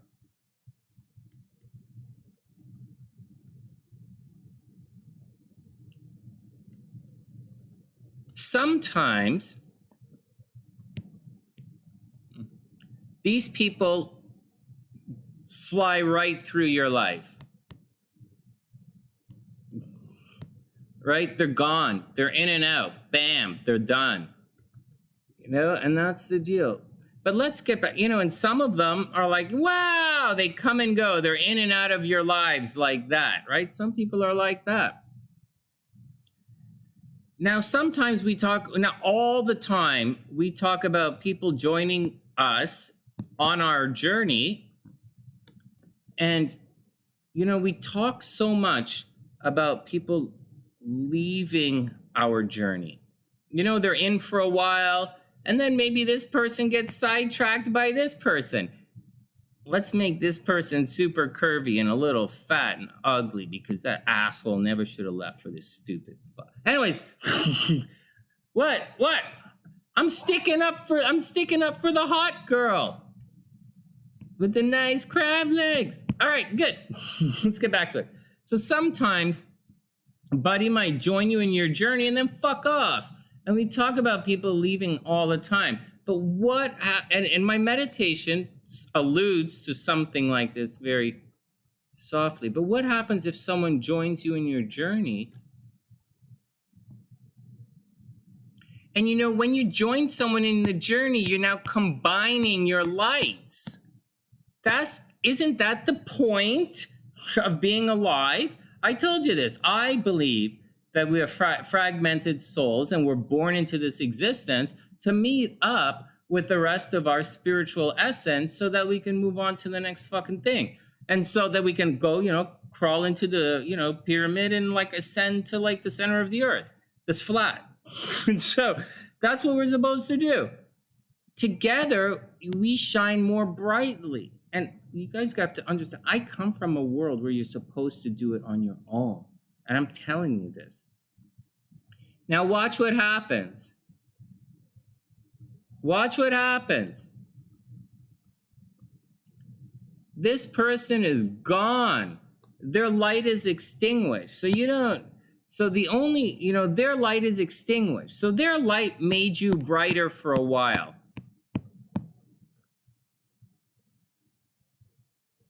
Their light made you brighter for a while. Your parents gave you, should have, or whatever, the ability to shine brightly in this world. A healthy relationship is going to give you the ability to shine brighter from within, to transmute more light, to take in more of this light energy that I've been talking about, and to, instead of just shitting it out your brain or out your mouth, have this light energy, or your wallet shitting out that light energy out your a credit card. The light energy comes in and you resonate stronger. You know, you're stronger physically. You know, you eat the food, you're physically stronger. You bring in, you read the book, you're smarter. You do the, you ingest chi, you're stronger. Now, when this person leaves you, your combined light is absolutely diminished. You're fucked.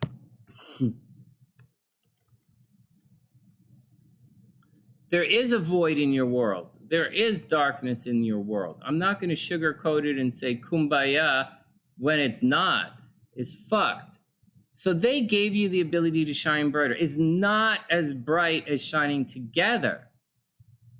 But I'll tell you something. Whenever you honor their memory, you do shine a little brighter.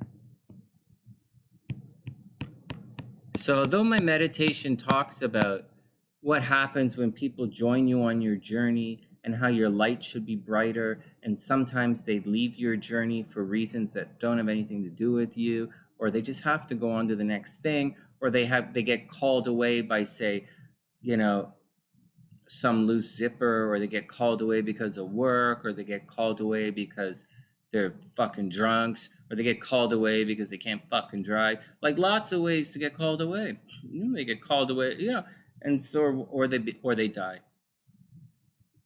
That light's no longer in your world. What are you gonna, what?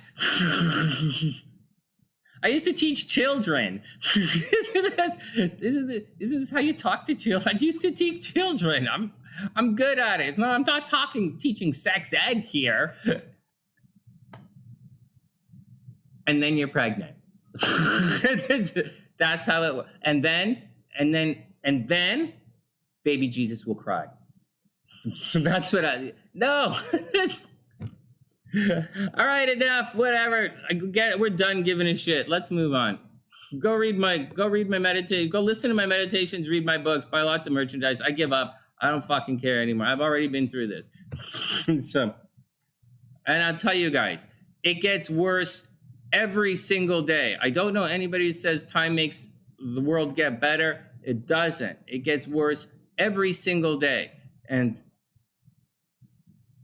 And I do. I still say every single night, right before I go to bed, I say goodnight to my sister and my grandmother. Do you know that? I do it every single night before I go to bed. I say goodnight to my sister and my grandmother. I don't say goodnight to my dog, though, because she's a little grouchy.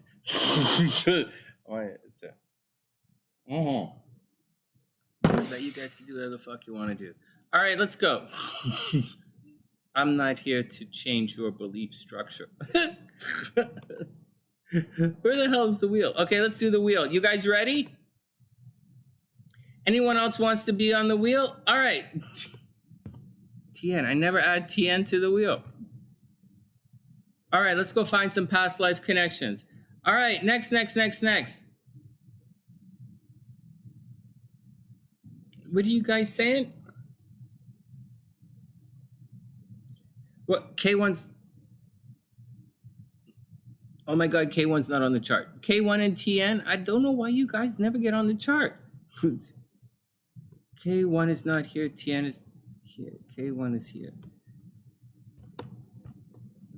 All right, we're gonna spin the wheel twice. We're gonna do 2 readings and then we're gonna move, and Navi. We're gonna start with Navi's tarot reading. But before we go, let's turn the volume on.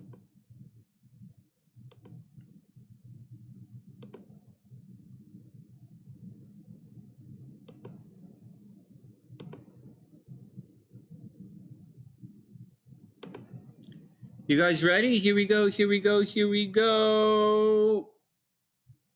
Hey, Willow, what's up? You're a Taurus moon. Oh, that is so cute. That is so cute. Oh, shit, Priestess is here. Sorry, Priestess. Oh, you just snuck in.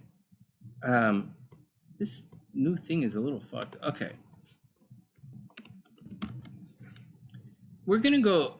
Okay, so SLC wants to look at past life connections and charts. You guys are going to have a choice whether we look at a past life, not past life, whether we look at a psychic connections in charts, or we look at, I want to look at the health thing in charts, 8th health stuff or 6th health stuff, because that's kind of what I'm going through. All right, or you guys are going through. Okay, let's do it. Everybody ready? About moles on the body? Good question. Moles tend to, okay, so some people say, if there's a mole on you, it's past life trauma. Is that what you're talking about? Some people say that moles are past life trauma, or moles is, I can't remember, but like there's a thing. But yeah, well, I do know that moles tend to be marks of Venus and scars tend to be marks of Mars. And it's highly consistent astrologically. Moles, Venus in the first house is going to give you a little beauty mark on your face, or mole towards or an aspect of Venus towards your first house is going to happen. Like Venus in your 7th house might give you a mole on your neck or something, you know, or that kind of thing. So, it's quite accurate. You know, Mars in the 8th house is going to give you a lump on your, okay, whatever. CecI's on the list. All right. You thought you were John Cena for a second. And so moles, yeah, Priestess, moles are, you're going to get a lot of Venus activity from moles. I would like to sit here and say Jupiter as well, but I'd like to say what I know about, like Venus. It tends to be Venus. So, yeah, like you have, Venus 1st house, moles. Venus 2nd house, you know, Venus 7th house is going to come and take it. All right, next. Scars tend to be Mars, a lot of Mars energy. All right, everybody cool? All right, let's hear it. Let's do it. But I think what Nero is saying, I think she's talking about moles as a past life indicator or a spiritual or trauma indicator. I absolutely do believe in it, but I can't remember what we're talking. I can't remember that. It's been a long time since I looked at that. All right, here we go. Boom.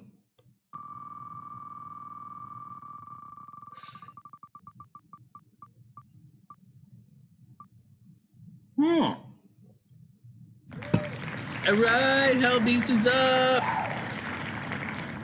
You and your kids have a lot of moles. Yeah. Beast, you're up. In a sec. You'll be up in a sec. What do you think about the... I can't remember what they said about it, though. Frig, guys, tell me what they said about moles. I don't remember. I don't remember what they said. I don't want to look at it. The sun kissed you? Maybe. That's a pretty cute one. I say freckles are love sprinkles, because like AJ, see, beauty. Listen to the language. Beauty marks, the mark of Venus. Beauty marks, the marks of Venus. That's moles. I call AJ has freckles, so I call them. I used to tell him he had love sprinkles. Love sprinkles is so cute. I told him he had love sprinkles. Mm-hmm. Yeah. All right, next. All right, next.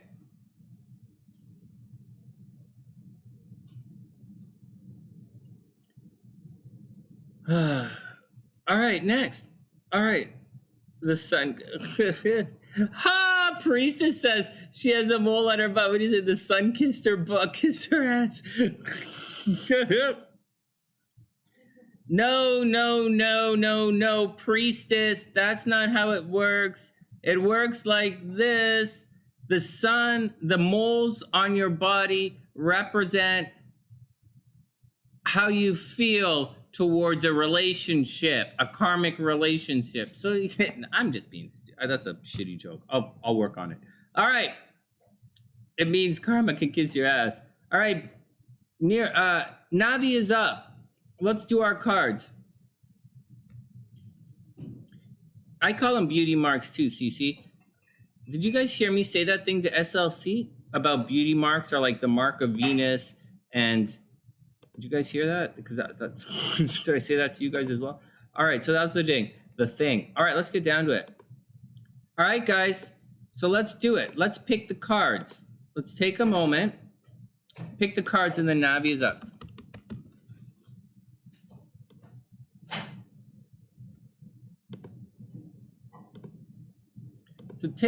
So here we go. Guess. Moles on forearm indicate which ancestry? Yeah. I can't. She says ancestry.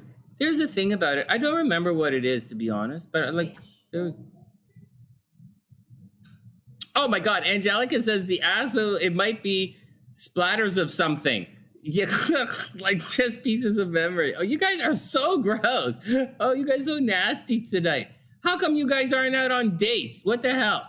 You guys are gonna see monkeys and Ramella gonna come in drunk in a sec.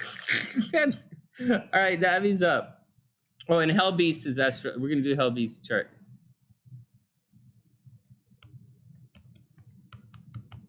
That was funny. So, all right, next. All right, Navi, let's go read your cards. Oh, no, we're not. We're doing everyone. Sorry, everyone and then Navi. Let's guess the cards, guys. So just the way we did earlier. So just take a second. Sweet dreams, Ginger. I hope you have a wonderful night. Every mole is a gunshot in a past life? Impossible. Gunfire hasn't been around that long. All right, next. So let's do what we said earlier. So just look around. Wands and coins. Ah, Tien is playing it safe. Wands and coins. Oh my God. All right, take a second. So there is a mole thing. I don't remember what it is, but it would be a neat one to check and maybe make a video about it. All right, come on guys, pick the cards. So the way to do it is the Sweet Dreams likes us. So to do it, try and imagine what kind of day was there and pick the cards, or what type of day is going to happen tomorrow and pick the cards. CecI, what do you think? There's going to be an eclipse and a Pluto retrograde tomorrow. What do you think? Death? Fuck. SLC says death.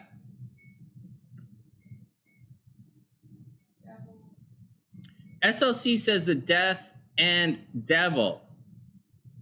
All right, death and devil. All right, death and devil. I'm going to say Fool card reversed. Death, devil. SLC says, I say the Fool card reversed. I say for the Pluto, but we'll see what kind of change. Pluto, let's say Judgment card. So SLC says devil, death. I say Judgment card, and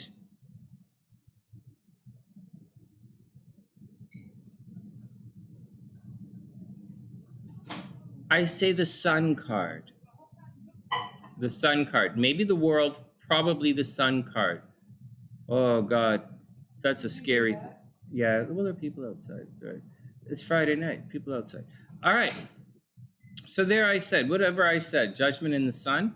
All right, forget the Fool, Judgment in the Sun. In the Minor Arcana, I want new beginning. We're going to have new beginning, but we're not total breakthrough yet. We don't know if there are opportunities, so we don't know about that. Right now, opportunities are, so the Two of Wands reversed, right? That's going to be lack of opportunities, but I think it's going to be a lot of opportunities. So I say the Two of Wands is going to show up tomorrow or tonight, Two of Wands, and probably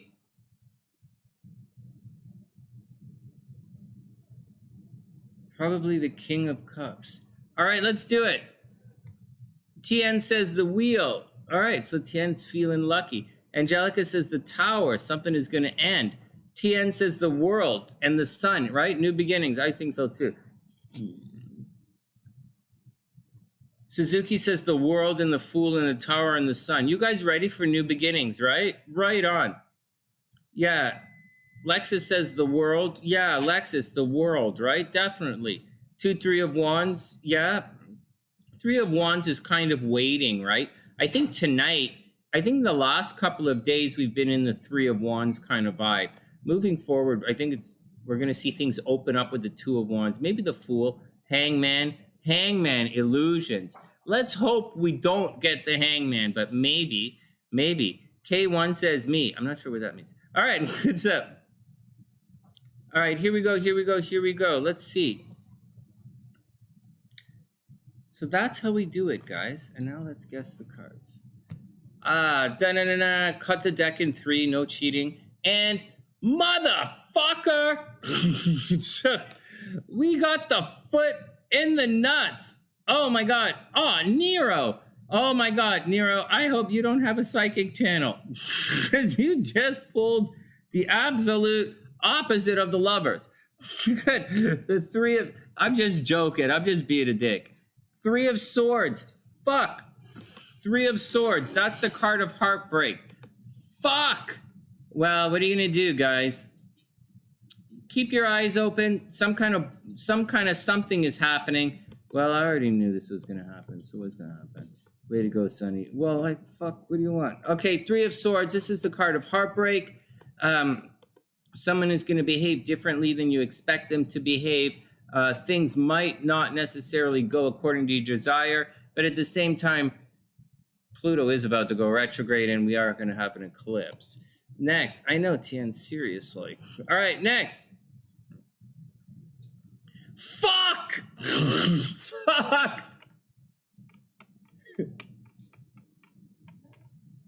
Next up, you guys ready for this? What happened? HellBeast feels the chariot. 10 of Swords. You guys are fucked. 10 of Swords. We're going to war. If I had this reading, I would say, if this reading came up and you guys, and you were like, hey, Sunny, does this guy like me? I would say, actually, he's planning to rob you. He's planning to rob you, steal your dog, and probably date some of your friends. This is brutal. Well, at least we don't have the Death or the Tower. Oh. Pull up your phone. Turn your phone on. Turn the computer TV on. What are you doing? Follow along. We have the 3 of Swords and the 10 of Swords. This is why I need the freaking monitor studio thing. Oh, we move in. I'll put it. I'm going to set it up. No, I won't. If we get those, there's no room, I won't set it up. If we go to Florida, I'll set it up in the other room. Otherwise, obviously, I'm not going to set it up in the living room. But I might. I might set it up outside. We'll see. Cover it up in plastic and set it up outside. Are you guys ready?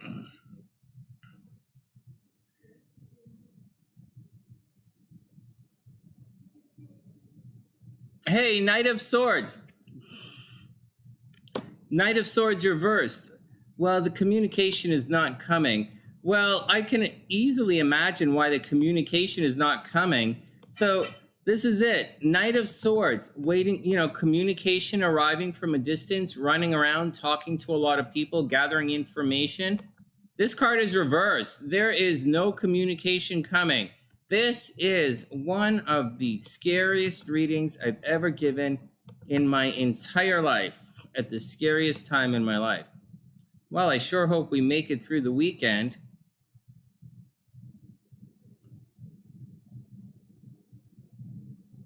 Well, you're not going to find out. Knight of Swords is reversed. There's no more communication. This is what we're talking about tonight. Oh, look, 9 of Cups. Someone's going to inherit a lot of money. That's fucking wonderful. It's not going to be me. His reading is from my sister. 9 of Cups. Last one out. 9 of Cups, 9 of Cups, 9 of Cups, 9 of Cups. Actually, 9 of Cups is really good. It does mean something really good is going to happen. It means in spite of everything, guys, in spite of everything, in spite of all of the doom and gloom behind everything, in spite of the heartbreak, in spite of, the backstabbing, in spite of the lack of communication, we do have the 9 of Cups, which means a wish is going to come true. and there is a very joyous celebration that's going to happen. So everybody be cool, take it all with a grain of salt. All right, next, Navi's up. I wish everyone the best. Navi and then HellBeast.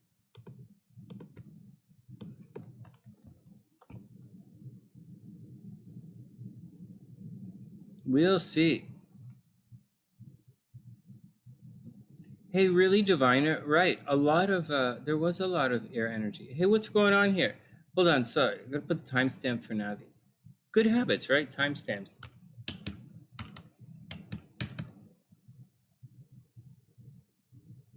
All right, next, Navi, you are up. Hey, HellBeast, do we have your correct birth time? We'll look it up. Just curious. People are checking out different birth times these days. All right, next.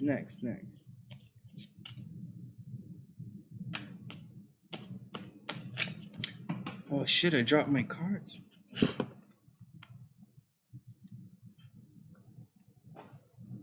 don't usually drop my cards.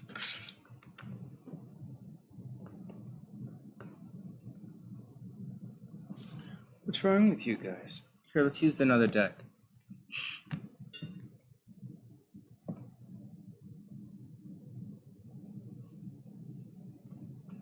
Okay, hold on, Navi. We're going to use another deck. Let's see what's going on. A lot of hurt over words. Maybe it's words not spoken. The Knight of Swords is reversed, right? So maybe a lot of hurt over words not spoken. But it's actually, the Knight of Swords indicates that a message is not going to be received, right? The Knight indicates communication, like movement, and the movement's not coming. You could look at it as deception or false information, false communication if you want.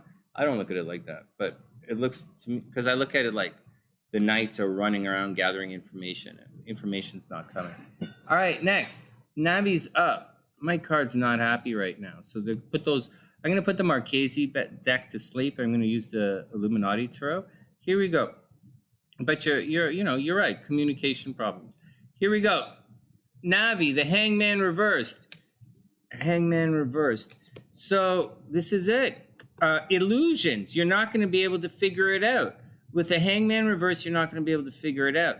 Usually this card's all about using your intuition. See this? I asked Panda to put a watch in this, not a watch, but to put an indicator in the Hangman card about time. So this indicates things don't make sense. It's not working out. Your intuition is not there. The facts aren't happening, and you're running out of time. And so that's an interesting one. It's an interesting to note thing. Anyways, I thought it was important, and she put it in. This card's reversed, so Navi, things aren't working out. They're not making sense. Something's not making sense. You're obviously running out of time. You might not realize it, and it's not going to make sense. Oh my God. Then we have the 10 of Cups reversed. So what you thought might have been a happily ever after, or what you were hoping was going to be a happily ever after, looks like it's not turning out to be that way. Wait, where? I can't find the card. 10 of Cups reversed. So maybe, you met a guy, or you thought things were going to work out with a guy, or some kind of situation that was supposed to bring you happiness for a while. Happiness for a while is not happening. This 10 of Cups is reversed, and it is absolutely not happening right now. So there you go. Some people would say it's a delay, but I was a feeling that there was a hope and an aspiration. I think someone let you down. So things weren't working out. Someone's letting you down. And then we have the 4 of Cups, daydreaming for a brighter future. So the 4, okay, then Navi, the 4 of Cups. So the 4 of Cups is daydreaming, right? It's looking for a brighter future. So it's not really like meditation is the swords. Cups is emotional longings, right? You're dreaming of a brighter future. It doesn't necessarily mean that things aren't good enough, because you have the cups down here. It just means you're daydreaming of a brighter future. This is the last decan of Cancer, so this is moving on. You're not stuck emotionally anymore. You are thinking about the future. You are concerned on how to move forward. This card doesn't say you're leaving anybody or you broke up with anybody or anything. You might have. It kind of says someone let you down. Things aren't working out the way you thought it was going to work out, and you're looking for a brighter future right now. Finally, we have the Empress. So if whatever it is, like if you're looking for love or money, the Empress says you're going to find it, and it's going to come very quickly, actually. The Empress is a birthing card. Excuse me, is Venus energy. There's a lot of love in the Empress card. It's like mom, you know? The Empress is the softest, just like, you know, like the Star card is the smallest of the three progressive luminaries. The Empress is the softest of the three types of love. It's the most squishy. It's the most harmonious. It's Venus, right? It's the most loving of the three progressive love cards. The Empress, then the Emperor, and then the Hierophant, right? The Hierophant being the most difficult one and the toughest, most stern kind of love. And that's the deal. So she put a little squishy figure in here. It's a really cute card. A lot of Venuses, signs of Venus up around the top, hugging, very motherly, right? Kind of nursing, although this isn't really about nursing. It is mothering, it is nursing. So Navi, there you go. It also indicates the birth of something, Navi. So maybe you're going to give birth and pregnant, but I don't think so. You wouldn't see, unless you got pregnant and unless you met somebody and got pregnant and the guy's decided to leave you. This isn't about being pregnant. This is more along the lines of starting something, and you might have to go it on your own for a little bit because it's not as harmonious as you were hoping. And that's the deal, Navi. I hope it works out. And I hope you don't get, I hope, unless, you know, watch out for accidental pregnancy. Now you're going to be fine. All right, Beast is up. Let's go look at HellBeast's chart for a bit.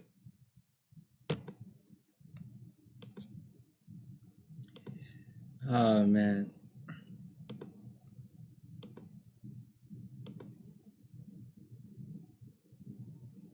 Oh, you're moving in 2 months. No way.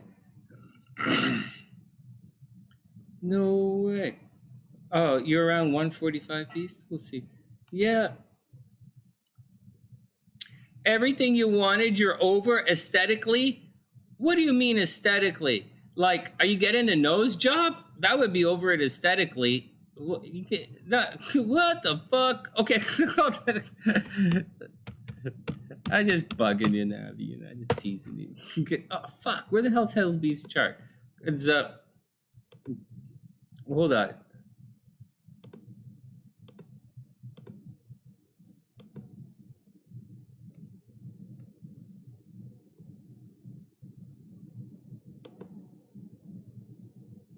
Yeah, 1:25 p.m. I have. Is that what you said? 1:45. I have you at 1:25. Let's see if it changes everything. No, let's leave it here. Let's leave it at 1:25, Beast. Unless it's 1:45. Well, we'll make it whatever you want. We'll make it 1:20:45. It's all fine.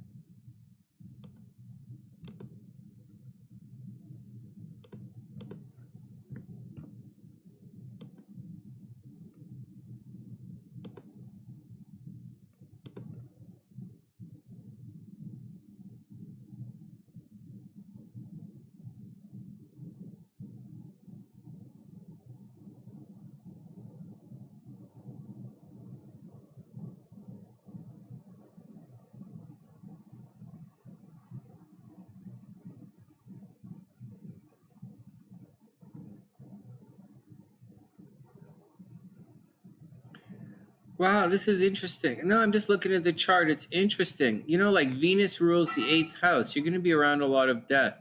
You might teach people about death. Huh, that would be neat. HellBeast, do you ever think about that? Teaching people about death? Or traveling about death? Or moving around? That one might be a good thing for you. Right? Venus is your thing, right? Or up in here, teaching people about Scorpio stuff. Here, let me show you some stuff about HellBeast's chart. Let's see if I can find it. I'll read it to you from the book because, like, shit, I lost HellBeast's chart. What the fuck? Okay, hold on. Hold on. Yeah, Aries, Pisces, right? Not Aquarius rising beast. You're right here. This chart is pretty good looking at it. What's up, Navi? Time for a change, right? New pillows.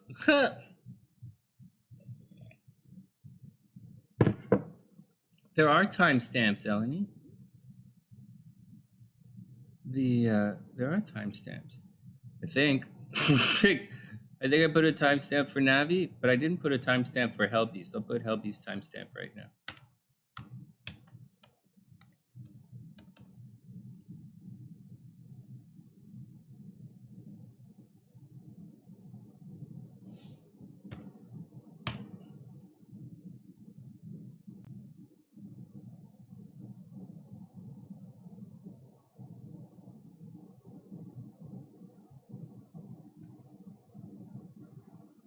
Oh, EleniG, here, hold on. I didn't see you in there. I'll add you right now. EleniG, hold on. You're up right now. My bad. EleniG is up right now, and then we'll get to HellBeast chart. My bad. Sorry, EleniG.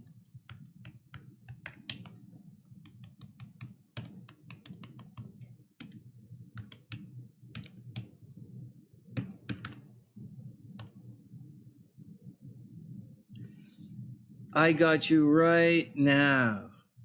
EleniG is up. Oh, shit.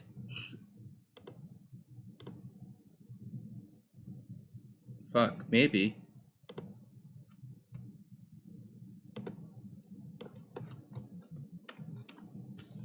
All right, EleniG, let's do it. Let's check your action out. No, you guys remind me. It's all cool. Guys, it happens all the time that people pay for readings on the live, and I don't see it until afterwards. So we just add them to the next day. All right, EleniG, let's check your cards. Let's get some good news going on. We'll do this, and then we'll look at a HellBeast chart. And when we look at HellBeast chart, we'll see if I can look at some stuff in his chart and figure out what's going on. We'll look at some of the stuff that I put on the website, and I'll just do it for you guys, and I'll show you what's some of the stuff. All right, EleniG is up. First up, hey, the Empress. Holy smokes, someone's getting pregnant. Ay, ay, ay. Whoa. EleniG, so you know the deal. You know the deal. So make sure, unless, oh, ASG. Let me put you down right here. I'm not sure who ASG is, though. But EleniG, right? So hold on.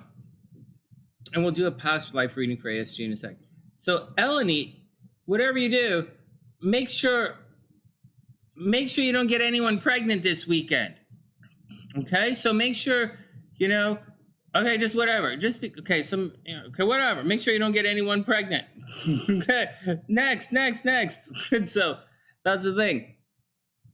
Actually, this card is right side up. So you should actually have a lot of love this weekend.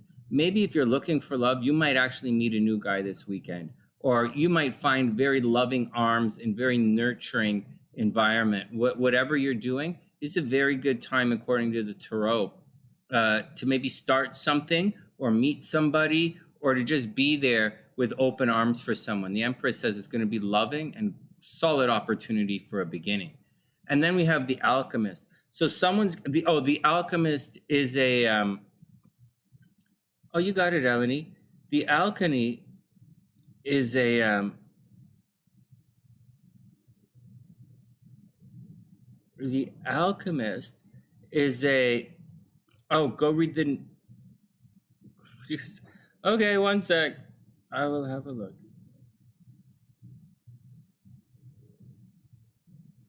Oh, look at that. Oh, that's CecI. Hey, CecI. Okay, hold on. CecI, I don't have the note. Just to let you guys know something, I don't get these notes. So CecI, I don't have the note. I really don't. I just don't. It's coming in. I know you guys are supposed to put notes, I don't have them. Hold on a sec. We're going to finish EleniG's reading in a sec. I apologize for booking out doing it like this, but hold on. Give me 1 second here. The problem is I don't get to your notes. I just don't. I don't even know where they go. It says message right here, but fuck, I have no idea where they go. They're like,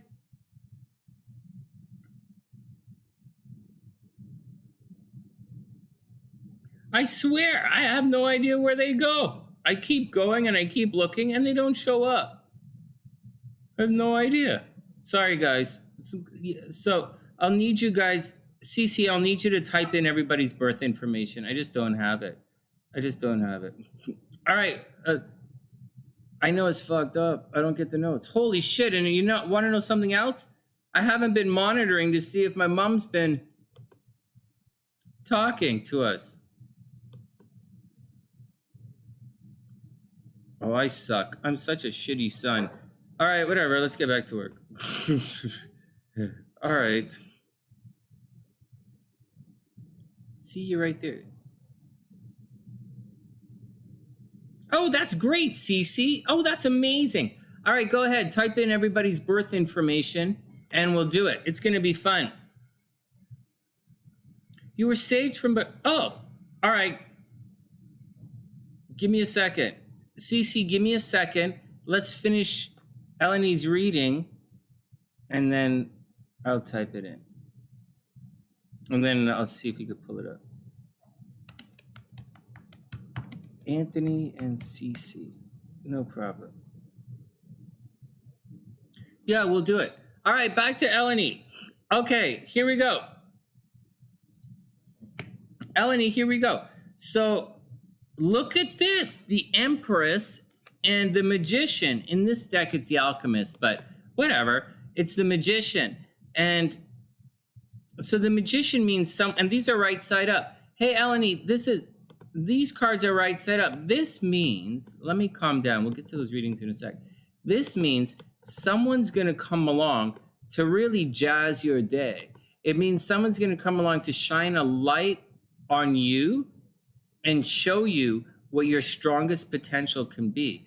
Like in the story, Tarot walks along and he meets the Magician, and the Magician tells Tarot he's ready. Tarot's really inspired and he feels really good about himself, and he's rushing off to become this magician. And then he meets the Empress, he meets the High Priestess, who tells him to slow down. And so it is a card of manifesting. It's the potential because it's at the beginning of the story. That's why they say it's manifesting. But it is Mercury energy, and if it was reversed, it would warn of a trickster. But it's right side up. So EleniG, I think if you're either gonna meet somebody, or something really loving and good is about to happen to you. Something really good is about to happen to you. Then we have the Ace of Swords. Hey, Aiden, what's up? I hope you're having an amazing day, man. I think... Navi. And then we have the Ace of Swords, EleniG. This is, you're probably going to meet somebody. I would say you're going to meet somebody, seriously. This is the potential for a new buddy to talk to. So that's what it is. Ace of Swords, the potential for more rapport. All right, so you're probably gonna meet someone, EleniG, or something really good is about to happen to you. It's an emotional thing. So it's emotional and it's powerful. And then we get the Prince of Pentacles reversed. All right, well, money is gonna suck for a little bit. Well, here we go. So EleniG, this last card is a little bit unrelated. It might be unrelated, but here we go. The Knight of Coins is your last card. And the Knight of Coins is like, running around from money arriving from distant sources. The Knight of Coins is like shopping on overdrive, but it's reversed. So it's either shopping on overdrive or like, money coming from different sources from all over the place. But what's happening is not. So be careful, EleniG. If you're so love looks good. Love looks really good. Maybe a new job or love or something looks really good like that. Maybe you're going to buy a new TV or something. But this money that you're expecting is going to be problematic. Or you're going to run around and it's going to get expensive running around. Like if you're planning a trip, it should be very good. However, it's going to be expensive. If you're waiting on money, it's going to probably not show up. It's going to be delayed. There's going to be some administrative problems. You're going to bump into the pages. You're going to back into the pages, and the pages are going to tell you that someone fucked something up. So you got to watch out for it. But having said all that, this looks really good. It just looks like money's going to be tight for a little bit, or that money that you're hoping for. It's like that in, you know, like if you're waiting for an income tax return, it might be a little late to arrive, or it might be a little bit light, or, you know, just, you know, so it doesn't have to be money. Maybe you ordered something from Amazon and it's not what you expected. But aside of that, all the love and harmony, there's a lot of love and harmony in your chart. It's pretty cool. All right, next. EleniG, I think you're gonna be good. Oh, EleniG might have gone to bed. Okay, times. Oh no, she's right here. Timestamps. Okay, EleniG, timestamps. Good. All right, HellBeast is up, and then we're gonna do a little bit of relationship stuff. We're gonna have some fun. Let me pull up CecI's chart, and I think it's probably gonna say BFF, right? All right, next. Okay, next. So where did I put CecI's chart? And would you believe, probably didn't spell it right. I think I spelled CC just C. Sounds like something I would do. All right. Hey, there we go. CecI, March 5th, 1986. There we go. Hey, in Alice, Texas. Look at that. I have your chart right here. Okay, next.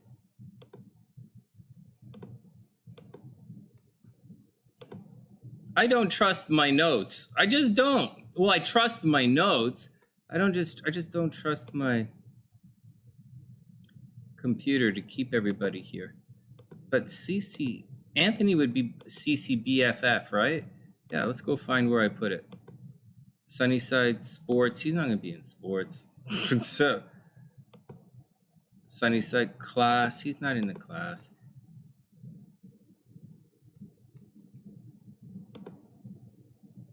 Celebs. Maybe he's here. CecI BFF would be right here, right? All right. Fuck. Okay, next. All right, CecI, I'm gonna need his chart. I can't find it. Oh, no, it's not. Hey, what's Anthony's last name? Is it? Oh, let's just type in Anthony. Fuck. No one named. Oh, so I'm in the wrong spot. Hold on. Shit.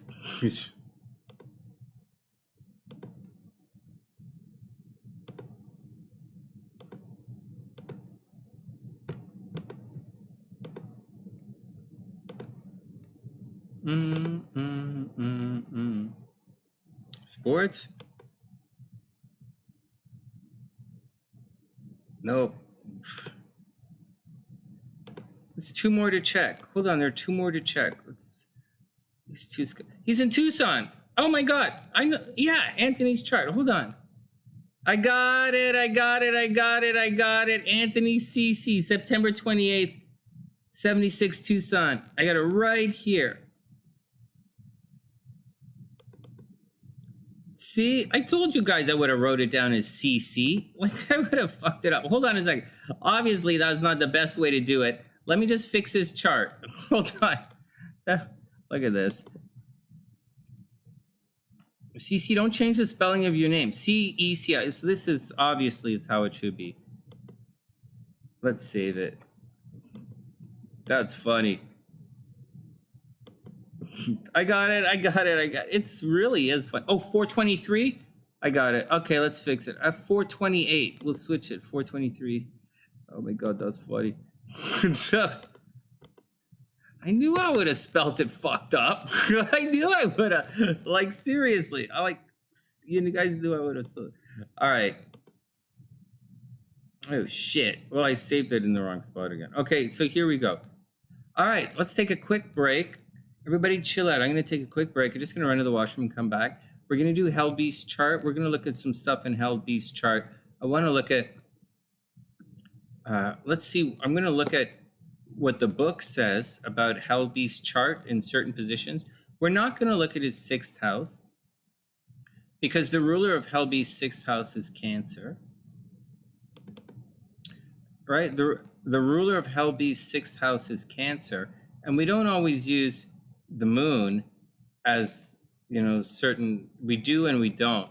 And I don't really think it's a good idea to do it tonight. So we're going to look at things. This is going to confuse you guys.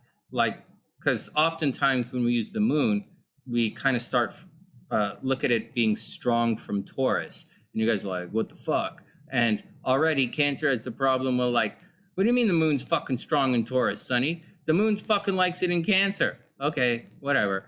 And then, it's bad enough that in the Tarot, they're saying, what do you mean the moon card, Pisces rules the moon card? That's bullshit, Sonny. What the fuck is with that? All right, good question. Yeah. What? I didn't do it. I didn't even draw the pictures. I'm just voicing your concerns. The Chariot's a fucking crap. The Chariot, Sonny, Cancer rules the Chariot. What the fuck does that mean? There's no wheels on a crab. All right, no, I get it. I get it. I get it. I get it. I get it. I can't relate, but I hear your struggle. Sure, why not? Hey, Nikki, what's up? You're from the Corpus Christi. Oh, right. Yeah, we were looking. Okay, hey, guys. Okay, CecI, I'm going to just run to the washroom and grab my coffee and come back, and then we're going to look at HellBeast's chart. When we do you guys, well, let me just write it down. Career, fatherhood, and purpose, and destined. Yeah, of course I'll tell you guys you're destined together. It's fascinating, this entire thing of should we be together and not be together, because like there are these Diviner says the wheels on the crab go round and round, right? Here we go. What? I was just thinking that. What? The wheels on the crab go round and round? Well, you're psychic. Hang out with the Sunny, so you gotta teach you how to be psychic. I was thinking that like 3 minutes ago, and then I didn't say anything, and then they just said that, and then you read it out loud. I read it all out loud because people, when they watch my videos, they don't always read it. So I recite it. Plus, when you're being interviewed by a panel, you should repeat the question. Sorry. I'm good. Sorry. It's freaky, isn't it? Well, you're psychic, sweetheart. You see, you have a lot of that stuff that we looked at with Dr. P. You had a lot of that. She didn't actually have a lot of that. She had some, not a lot of it. You had a lot of it. That's why I brought it up. But this thing we're doing with HellBeast is probably going to be something else. All right. Next. All right, we'll be back in 1 sec. Everybody be cool. Everybody go a little bit limp. And I'll be back in 1 sec.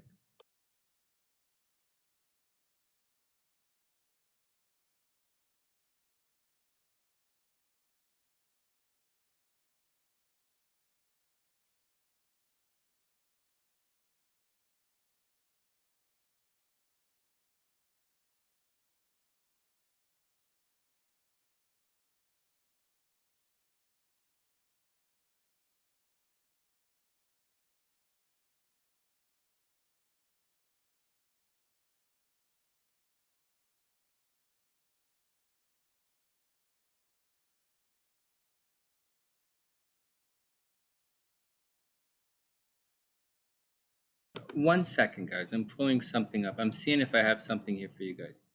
So that's not what I'm looking at. I'm looking at...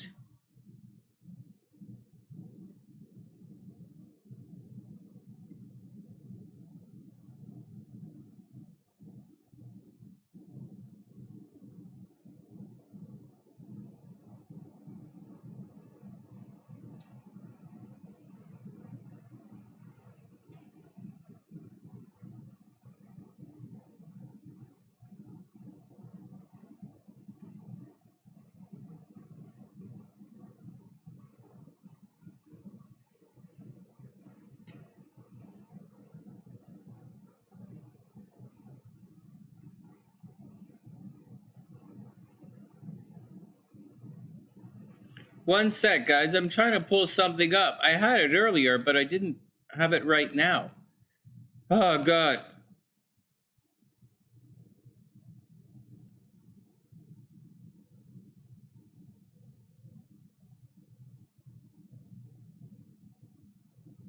All right, well, forget that. We'll forget that. That's not going to happen. Sorry, HellBeast. I was going to do something for you, but it's clearly not right here. I don't know where, as always, I don't know where I was reading it, but I was doing something. And let me just see if I can pull something out here. Is this the thing? And let's see if this can help us here. Ah,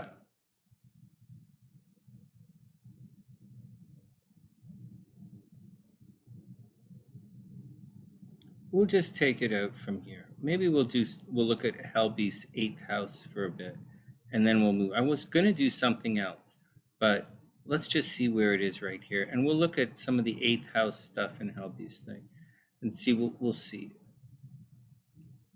And I'm gonna just read it out to you guys because it'll be fun.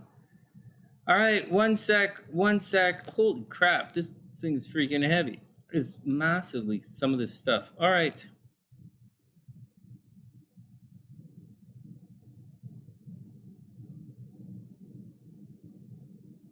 8th house. All right, back in one sec.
I didn't mean to go blah blah blah and all that. It's just I got to thinking and all this stuff.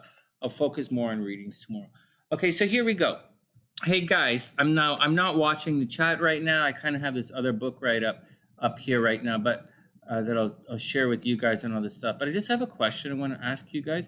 You know, in the moment, like, and I think I've mentioned this before, but you know, when you're talking about letting go, right, and memories and things you want to keep and things you want to let go, right? I just have, you know, well, a memory popped into my head. Like, do you ever have like a roommate, like, who takes your like Vaseline and jerks off with your Vaseline?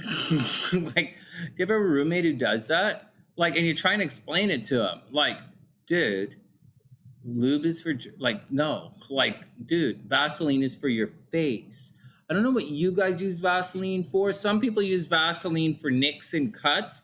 Sunny uses Vaseline for face and hair. I know Vaseline is bad for your hair, and I hear that it might be bad for your face. Sunny uses Vaseline for face and hair, sometimes hands and cuts and stuff. So, and lips, especially lips, even though you're not supposed to use it. So question, guys, have ever, you talking about letting go and memories and shit and energy and all this bullshit light story I gave you earlier on, like guys ever have anybody jerk off with your fucking Vaseline, jerk off with your Vaseline, and you're like, dude, Vaseline for face, and then he says this to you, okay? Then he says this to you. Let's hypothetically think it was a he. And so then he says this to you. Am I participating in it? Not yet. So that, but you know how you, and then you're like, dude, what the fuck? And like, he's like, well, Sonny, I get it. I know. My bad. I know you're not supposed to jerk off with the Vaseline, but like, seriously, I tried your mouthwash and it just didn't work. So I had to use the Vaseline. I'm like, dude, you jerking off, trying to jerk off with my mouthwash? Are you fucking mental? I'm like, you drink all my fucking booze? You jerk off with my mouthwash? What the fuck?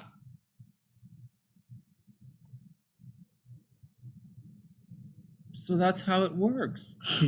You know? Should you let go of that memory? I don't know. I still have the memory. I let go of a lot of the emotion associated with the memory, although it might not seem like it.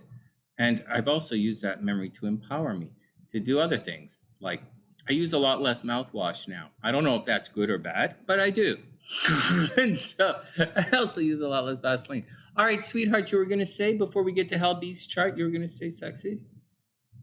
You were going to say, are you going to participate in any of the, what? Oh, I don't.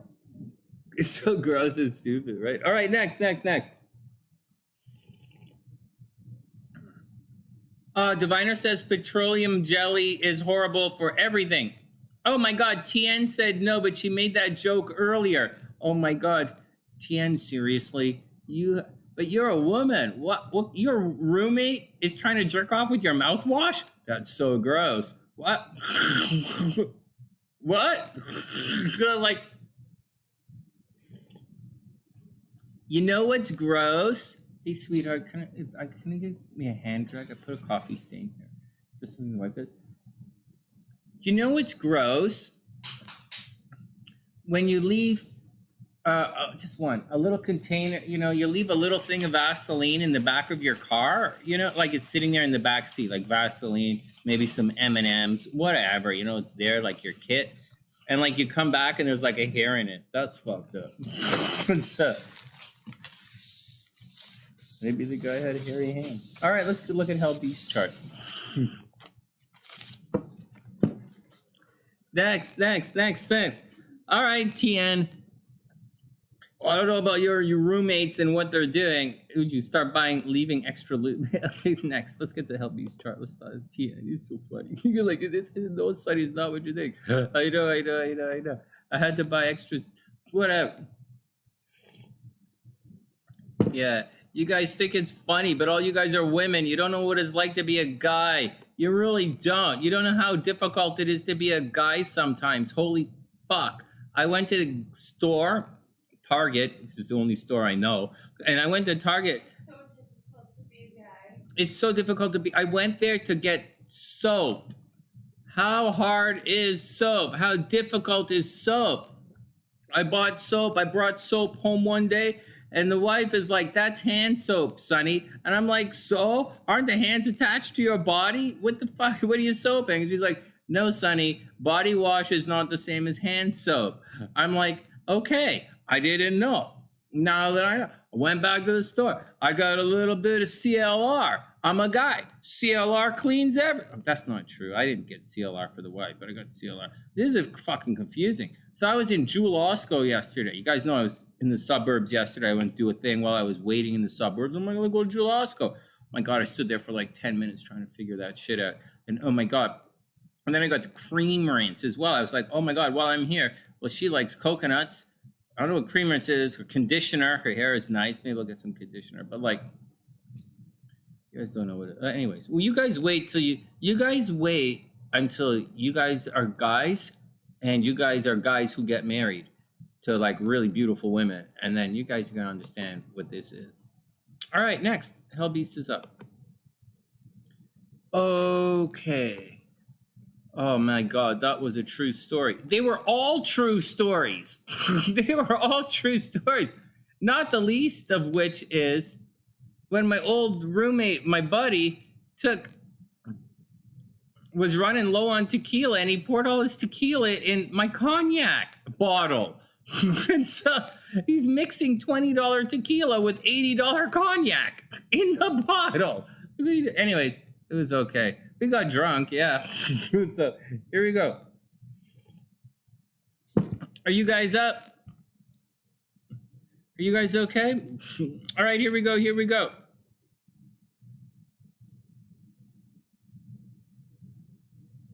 You work in Jewel Osco? Jewel Osco's all right.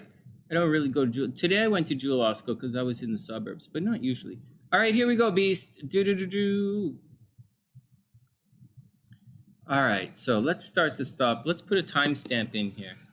And what my roommate's trying. My roommate has a master's in physics. He was a computer programmer who had a master's in physics. He was really nice. He was a good friend of mine for a long time. He's over in Europe now. All right, 236, the dark one. He was really cool. HellBeast is up. Okay, Beast, you're up. We all have a little bit of problems, though. It was okay. So with HellBeast chart, I wanted to look at a couple of things here. So we're going to take some stuff, not from this book. We're going to take some stuff from here. Now this, for those who don't know, so this is HellBeast chart right here. And these readings were paid forward a little bit, so we spun the wheel. But this stuff is found right here, and this is why I'm doing it like this for you guys. And hopefully, you know, so if we go here, just to show you guys as a bit of a reminder.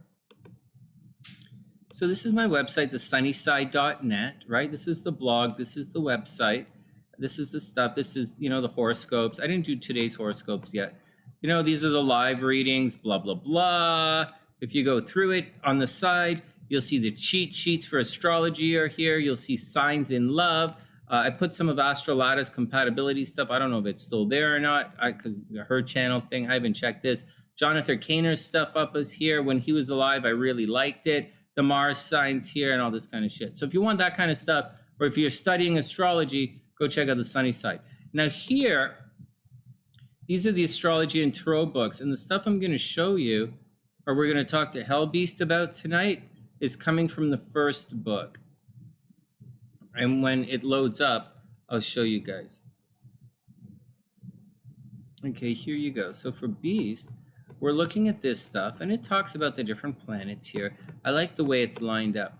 But we're going to go all the way down to the 8th house, and we're going to check out. Holy goodness, this is a lot. This book is pretty in depth. Anyways, it's not that it's the greatest, it's just laid out well for you. So we're going to go through here, and we're going to look at the different houses, and we're going to look at HellBeast's 8th house, and maybe a couple others, Also, you might want to check this out, because I know a lot of you guys are interested in this. There's sudden gains and an unexpected prosperity in astrology. For those who don't know, yoga, we have a thing in astrology called yogas, which are combinations of planets and things. And this thing I posted for you guys talks a lot about it. Sudden gains and unexpected prosperity in astrology, the different planets, different combinations for sudden prosperity, whatever, all that shit's for free. Go figure it out yourself. Next, HellBeast is up. Let's go read this shit and see how he's doing. Okay, next, HellBeast. Let's start the stopwatch. So in a HellBeast chart, he has the North Node, Mercury, and the Sun all in the 8th house. So I'm going to tell you something. If the 8th house is your sexuality in the occult, HellBeast is going to spend all of his time thinking about sex.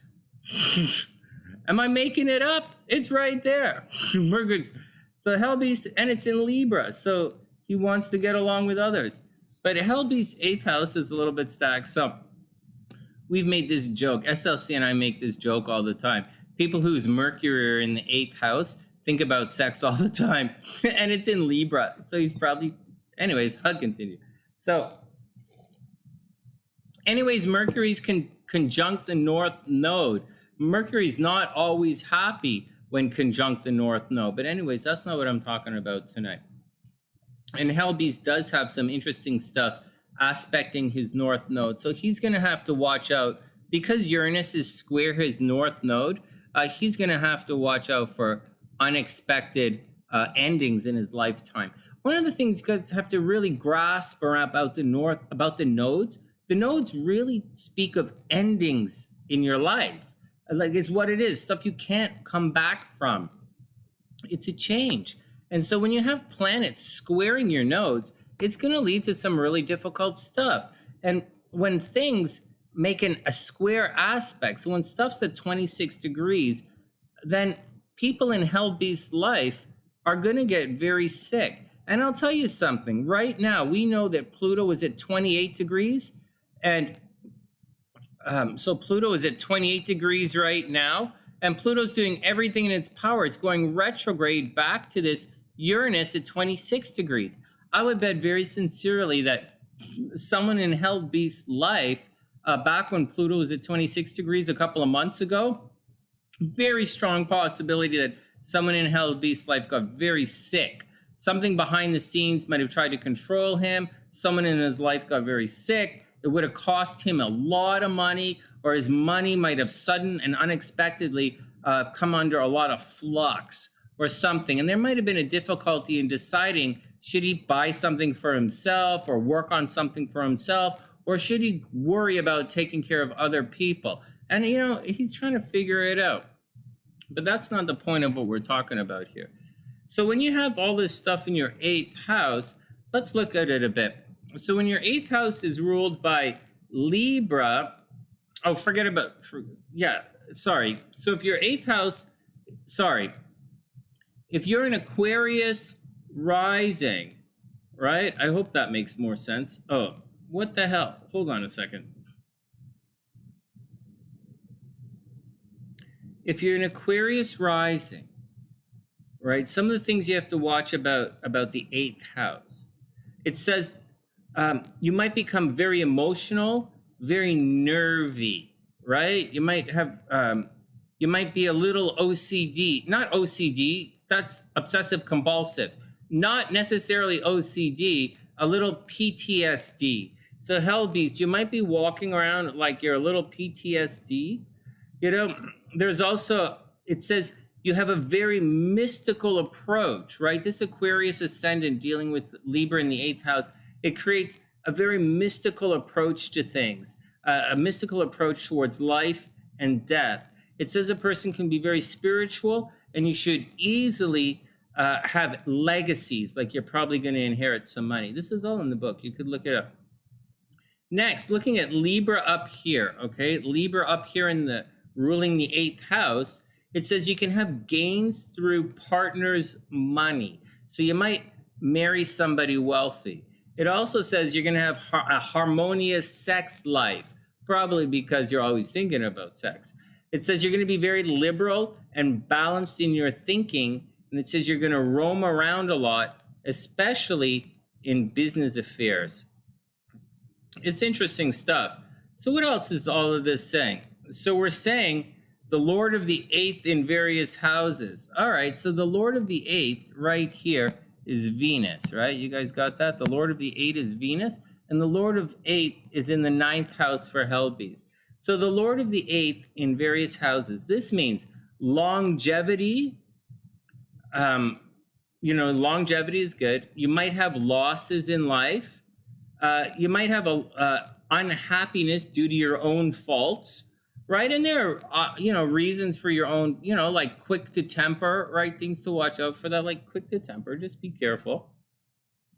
Your health, you know, you should have a very sound health and long-lived. Blameworthy, people will blame you. Very strong possibility that you spend a lot of time blaming other people.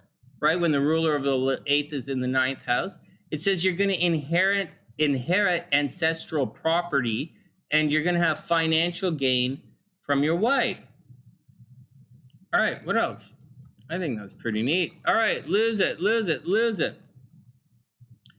All right, what else does it say here?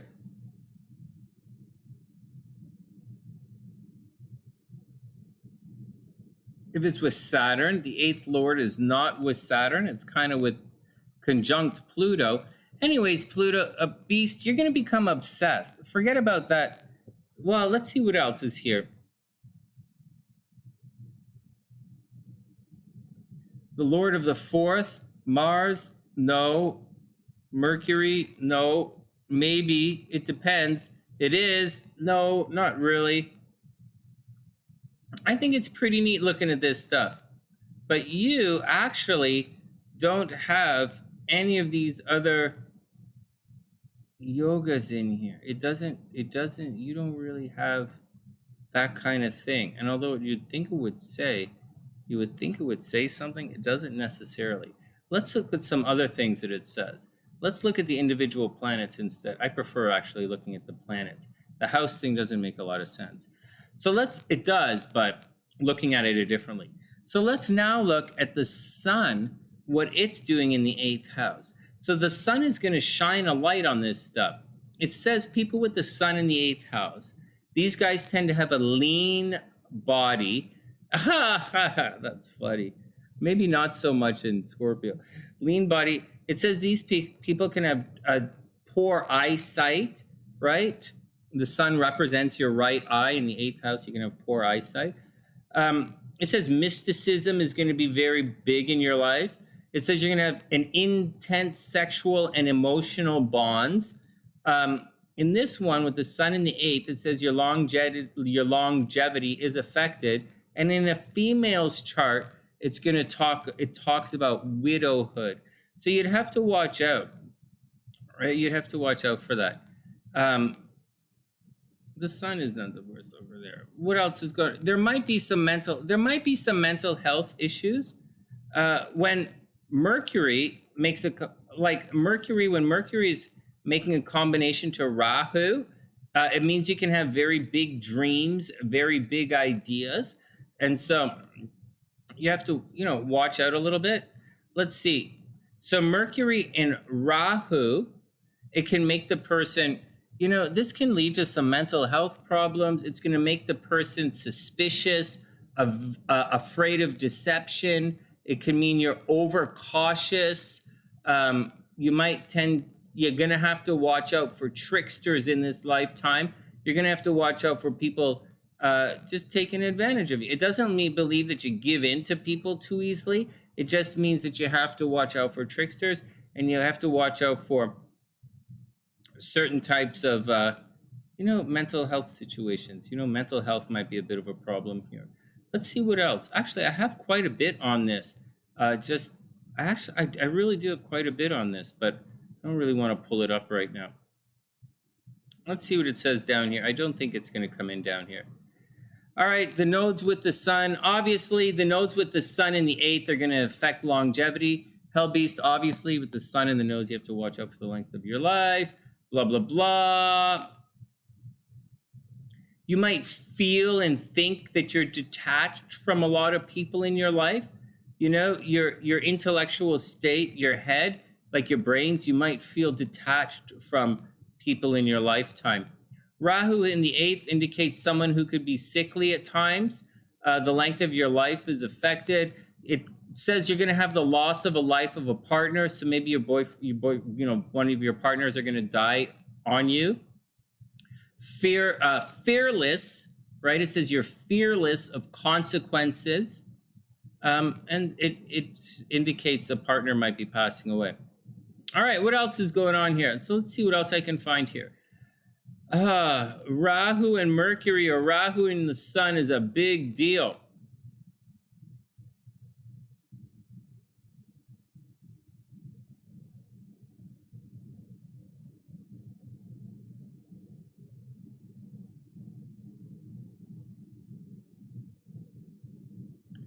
Wow, there's a lot. Oh, you know what, guys? I always plan to talk to you guys, and I always pull up the wrong effing book.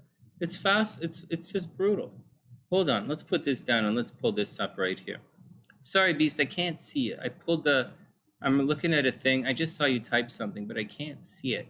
I always pull up the wrong fucking book. So here, let me try this one. This thing. Okay. So here we go. So a lot of conflicting stuff, right? So let's do a little bit more. Let's do a little bit more because I like reading and talking to you guys and analyzing charts. So whatever. All right. So Rahu in the 8th, it says, this is not a good, these are my notes. Okay. So this is not the book. These are my notes. And a lot of my notes are copied and pasted from a bunch of stuff. 8th, this is not a good position for Rahu. When Rahu is in a favorable sign, Rahu is good in Aquarius and Rahu is good in Taurus. K2 is good in Scorpio. All right, so Rahu is not the greatest in the 8th house. Anyways, whatever. Its association with a good planet would also be beneficial, blah, blah, blah. It says if it's favorable, Beast, if Rahu is favorable, right? If it's favorable, the person should be able to discharge their debts and you'll be able to acquire movable property, right? You should make a lot, you can make a lot of money in joint finances and investments. Investments, kind of like investments, joint finances up here, gambling is down here, right? You don't really want to gamble with Lilith down there. Rahu with the owner of the 8th, no.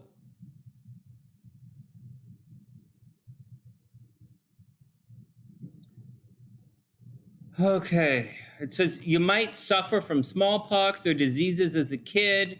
Watch out for problems in the junk. It says you will have a highly developed sex urge and may gratify it by having secret liaison with women of ill repute. Why not? You may thus contract sexually transmitted diseases or such ailment which can neither be diagnosed nor treated. Oh, that's the thing, by the way. Guys, when you have problems in the 8th house, it's ailments or physical stuff or diseases that can't be diagnosed. That's the 8th house. All right, next. All right, it says you'll cause, so Beast, watch out, because the North Node in the 8th house says you can suffer from trouble caused by your enemies. There's a chance of becoming incarcerated, right? An adverse Rahu will bring down the person, but that's not necessarily your Rahu. And these are the things to watch out. It says your younger or sister brother will be happy and prosperous. All right, fair enough. So that's the Rahu right here. I wrote a little, I'll tell you a little bit about what I have for K2, but K2 goes on and on and on and on, and you don't really have that. All right, so that's that kind of stuff. I just wanted to read you guys from some of the, I like to read you guys from some of the book stuff, or else I'm going to be sitting here just interpret, like just, you're just going to hear me say the same stuff over and over again. All right, let's do one more thing. K2 in the 2nd house, and then we'll move on. Eye troubles or disease of the mouth or face, right? Watch out, HellBeast. You're going to want to scar up your face and mouth, right? K2 there. Poor speech, difficulty in learning. You also already have, your Mercury is fine. Difficulty in learning, dependence on others for food, heavy expenditure and loss of wealth due to the wrath of the government are indicated. Oh my God, Beast, watch out. It's loss of wealth due to the wrath of the government. The person may not have good relations with family members, whatever. It says you may talk in a rough and rude manner at times. All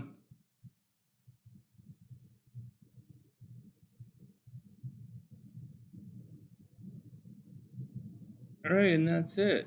That's it. That's all I'm going to say. That's all the new stuff I'm going to say about this chart. All the other stuff we'll hold on to.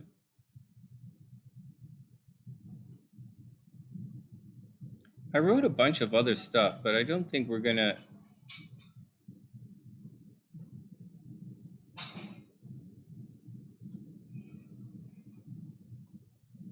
It's okay. You know, the nodes, when they make a with the moon, is going to bring mental problems, right? Or the north node with Mars is going to bring suicide. I'll talk about that I'll make a video for you guys. I think it's pretty good. With Mercury, okay. Here we go, Beast. Rahu with Mercury. Here we go. Rahu with Mercury. The person has a sharp intellect and a good power to communicate. HellBeast, sharp intellect, good power to communicate. Rahu conjunct Mercury. When both planets are favorable, you may also have an inclination to gamble and speculate. All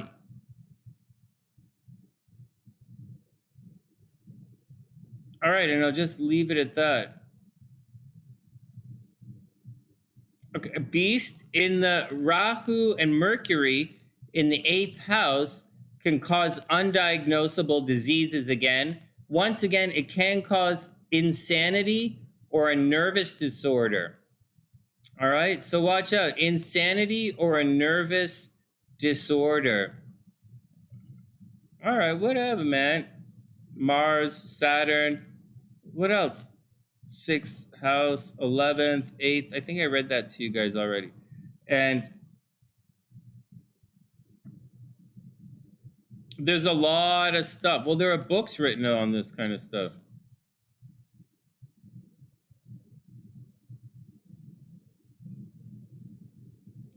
All right, enough.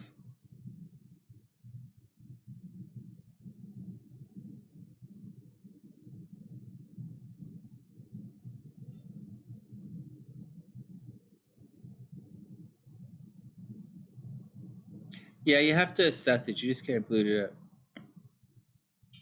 Suzuki's taken off? All right. All right, enough of that reading. All right, done reading. Let's just look at your transits and then move on. Let's go do some compatibility. The point we were supposed to do compatibility stuff tonight. Is Friday night, and SLC was asking about it. We'll do CC in a sec. Sorry, guys. My brains are all over the place. Where the hell be? So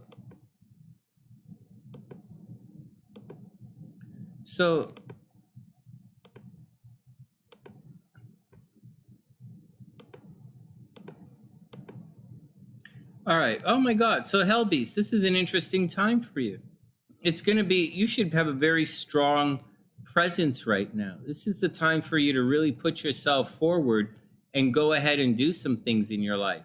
You should really try to put yourself forward. Try start a new business and things. I'm going to tell you something though. I'm going to say that you're probably going to get in a really bad accident the end of the first week of May, right around May 8, 9, 10, you're probably going to get in a bad accident and hit your head. You're either going to hit your head or you're going to cut yourself or you're going to get blamed for something pretty bad in about a week and a half. So watch out for it. You might hit your head. You should be pretty good right now. You should be looking good. Jupiter's in the 1st house, right? Jupiter makes you gain weight. It's not a big deal. But Jupiter soon, it's going to be moving into the 2nd house of money. So when Venus moves over in about 3 weeks, money is going to be pretty good. Right now, you're probably feeling pretty good. You're probably looking pretty good. I would imagine that, you know, this Mars-Saturn thing that happened a couple of weeks ago happened in your 12th house. So about 3 weeks ago when we had the Mars-Saturn thing, I would imagine that you would have been blamed for a lot of things. About 3 weeks ago when there was a problem, you would have been blamed for a lot of things. I would imagine that people behind the scenes, right, 12th house, were very much trying to control you. And that was the problem. You might have had a very major hater come out of the woodworks and try and stab you in the back. But we're past that right now. We should be fine. We should be past that. Anyways, with Saturn hovering around your ascendant here, depending on your birth time, it's an interesting time for you. You might be feeling like you have to be extra disciplined. You might be feeling extra focused and that you have something that you absolutely have to accomplish right now. So go ahead and do it. You might come across as a little pushy, pushy and sensitive, the regular deal. Oh, where the hell did your chart go? You might come across as a little pushy, a little insensitive, but that's the way it is. You're also attracting based on your looks right now, so that would be a good thing to push. But I'm warning you that in about a week and a half, you are going to have an accident, so you're going to have to watch out for it. Money's going to get good next month. In a couple of weeks, money's going to get good. Soon, Pluto, like you can see right here, Pluto's already going retrograde in your chart here in the 12th house. Something, and it's going to stick in your 12th house. So something behind the scenes, something completely out of your control, Beast, is going to change. This Pluto makes a very harmonious, well, not a super harmonious, but it makes a harmonious aspect of Venus. So HellBeast, someone from your past that you were obsessed over is going to be coming back into your life. This is pretty obvious. Someone maybe you've been talking to them recently, and I would imagine someone unexpected, something unusual in relationships is going to happen. Something where you thought there was an ending in relationship is going to be resurrected. Whether it works out or not is up to you, but that's what's going to happen. Something in a relationship is going to get resurrected. Now, Saturn next month is going to go retrograde. It's going to get up to about 25, 26, and then it's going to go retrograde. Now, I'm going to warn you about something, and then you're going to have to deal with stuff in the past again. Later on this year, I am totally warning you, HellBeast, and then we'll get out of here. This has been too long. Later on this year, right around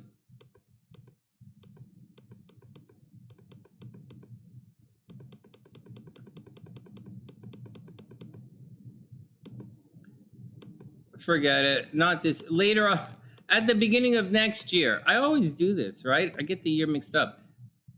Next February, HellBeast, you have to watch out, very sincerely. Watch out for it, watch out for it. You guys can come back and tell me about it. Right around Christmas time, January, February, you're gonna lose your job and break up with your girl. So watch out. Next year, right around January into February, you're gonna lose your job and break up with your girl. So watch out. That's a very, very important date to keep in mind. Very, very important. Everything else is just living your life and getting on with it. But that's the deal. As for everything else, just get out and be you. You should be pushing you and your own personal agenda right now, because everything in the first house is pretty stacked. That's you. And then money is going to be a thing. If there was anything to watch out for, maybe watch out for driving problems. You know, depending on the time you were born, you might have some driving problems coming up, or you might have something unusual with your finances. I have a feeling you're going to start a new business and it's going to be an unusual source of income. Will it work? Maybe. Maybe. I would say next month, start it when Venus is in the second house, but it's all up to you.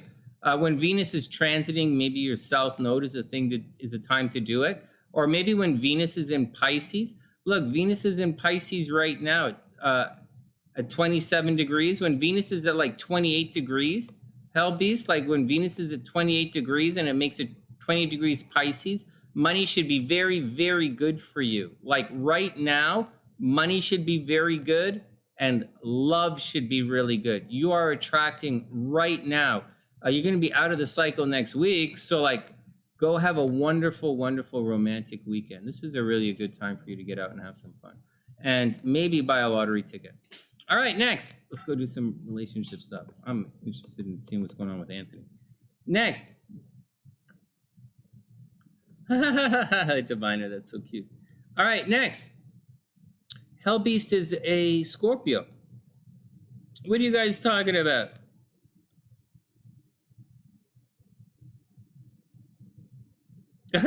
Beast, that's cute. You are always looking good.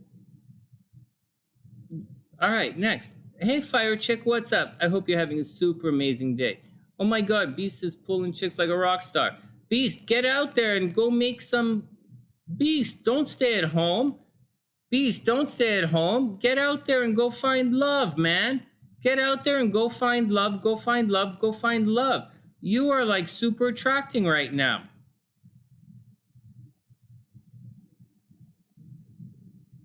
Yeah, I know, it sucks, right? Yeah, it does suck. You're going to be obsessing with them. Someone from your past is going to come back, and then they're going to leave you next year. I know, it's going to suck. It doesn't mean they're going to leave you. It means you're going to fight, and they might leave you. It's not like it's the nodes. You don't have to get divorced. You just might fight a little bit. That's a tough one, though. All right, Angelica, have a super, super, super amazing night. Stay out of trouble. And have a wonderful weekend. I hope the kids and your mom and everyone's okay. Well, Beast, it's up to you. You know, you could go play the field for a while. You know, the field is fun. The stable is fun. You know, you can play wherever you want for a little bit. It's fun. Anthony's up. Okay, so let me see what I did for Anthony, and then we're going to get out of here. All right, here we go. Oh.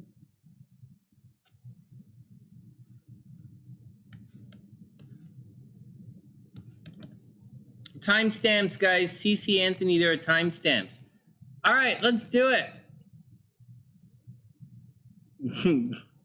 You're at work this weekend. Oh, Beast, get out and have some fun this weekend and buy a lottery ticket. Oh my God, absolutely buy a lottery ticket. Venus trine Venus, buy a lottery ticket. All right, wait. Anthony wanted to know.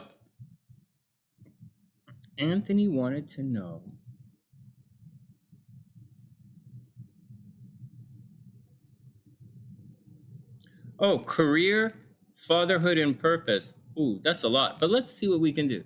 Career, fatherhood, and purpose. Oh, okay, so career, so fatherhood is pretty good.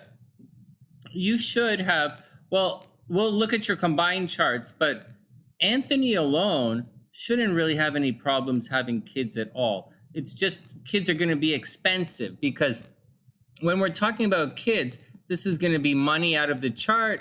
Kids are going to be expensive, but I don't think I don't really think you're going to have. You shouldn't. Are you really in 1976, Anthony?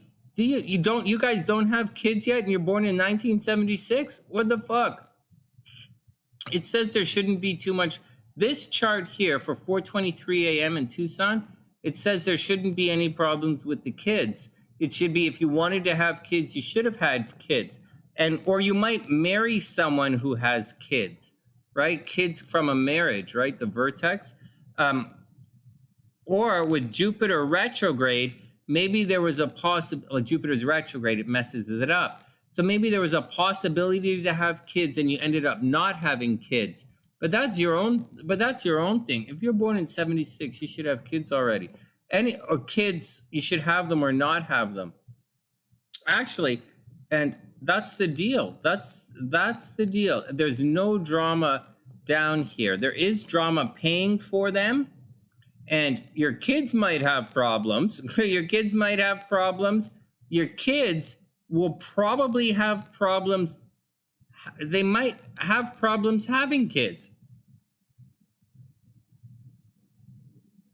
So your grandkids, you might have problems with the grandkids, right? Your kids might not have kids.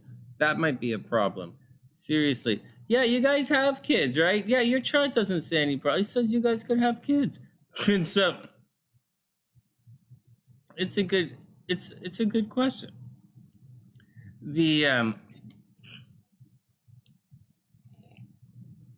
Oh my God. Hey, you know what, guys? Hey, Diviner and HellBeast, that's a good stuff to have a private conversation about. You know, so maybe Diviner, you and HellBeast could kind of talk about that stuff offline. And if you want, when I talk about helping you guys grow businesses, we could talk about that. But right now, we're kind of focused on something else. All right, next. So I don't think you guys have problems with kids at all. Look at that. So anyways, but about being a father, well, good question. Let's back up a bit. I think you might have had problems with your dad, right? Anthony might have had, see, the 9th house represents your dad. The 5th house is your kids, right? The 4th house is growing up and sometimes your mom, blah, blah, blah, blah, blah, blah, blah, blah, blah. Right? Neither here nor there. But it says Anthony might have had problems with his dad, right? His Jupiter is retrograde in the 9th house. These are problems. So Anthony has some problems in his 9th house. That would indicate problems with your dad. It would also indicate problems in your past life. It would indicate unfinished business from a past life. I'm just telling you guys, we're going to talk about other stuff in a sec. But it would indicate problems in a past life. It would indicate maybe your father was very overbearing in your last life. And he might have, it's in Jupiter. You might have had a lot of questions. Lilith is there as well in your 9th house, indicating that, higher learning, the bigger picture, spirituality would have been a problem. Maybe people were kind of controlling the way you were thinking, or you tried to expand your horizons, like in your last life, right? Like schooling or teaching or education. And it's supposed to be big and grandiose, but there was always a bit of a problem with it. In this lifetime, there might have been a problem in higher learning or education, but like whatever, it's neither here nor there. It's all in the past, really. Okay, moving on. Let's move along. Let's look at some other stuff to watch. We'll look at the career thing. So right here with Venus, so Venus, it's interesting because this is what I was thinking about telling you guys tonight before I got sidetracked with all that other stuff about spirituality and connections and stuff. Venus is generally where you make your money, guys.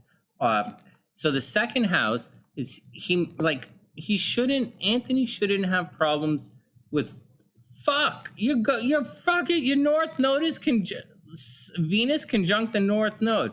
My God, I just spent like the last couple of minutes talking about this. Okay, so Venus conjunct the North Node. Everybody hold on. So I just talked about this. Venus conjunct the North Node.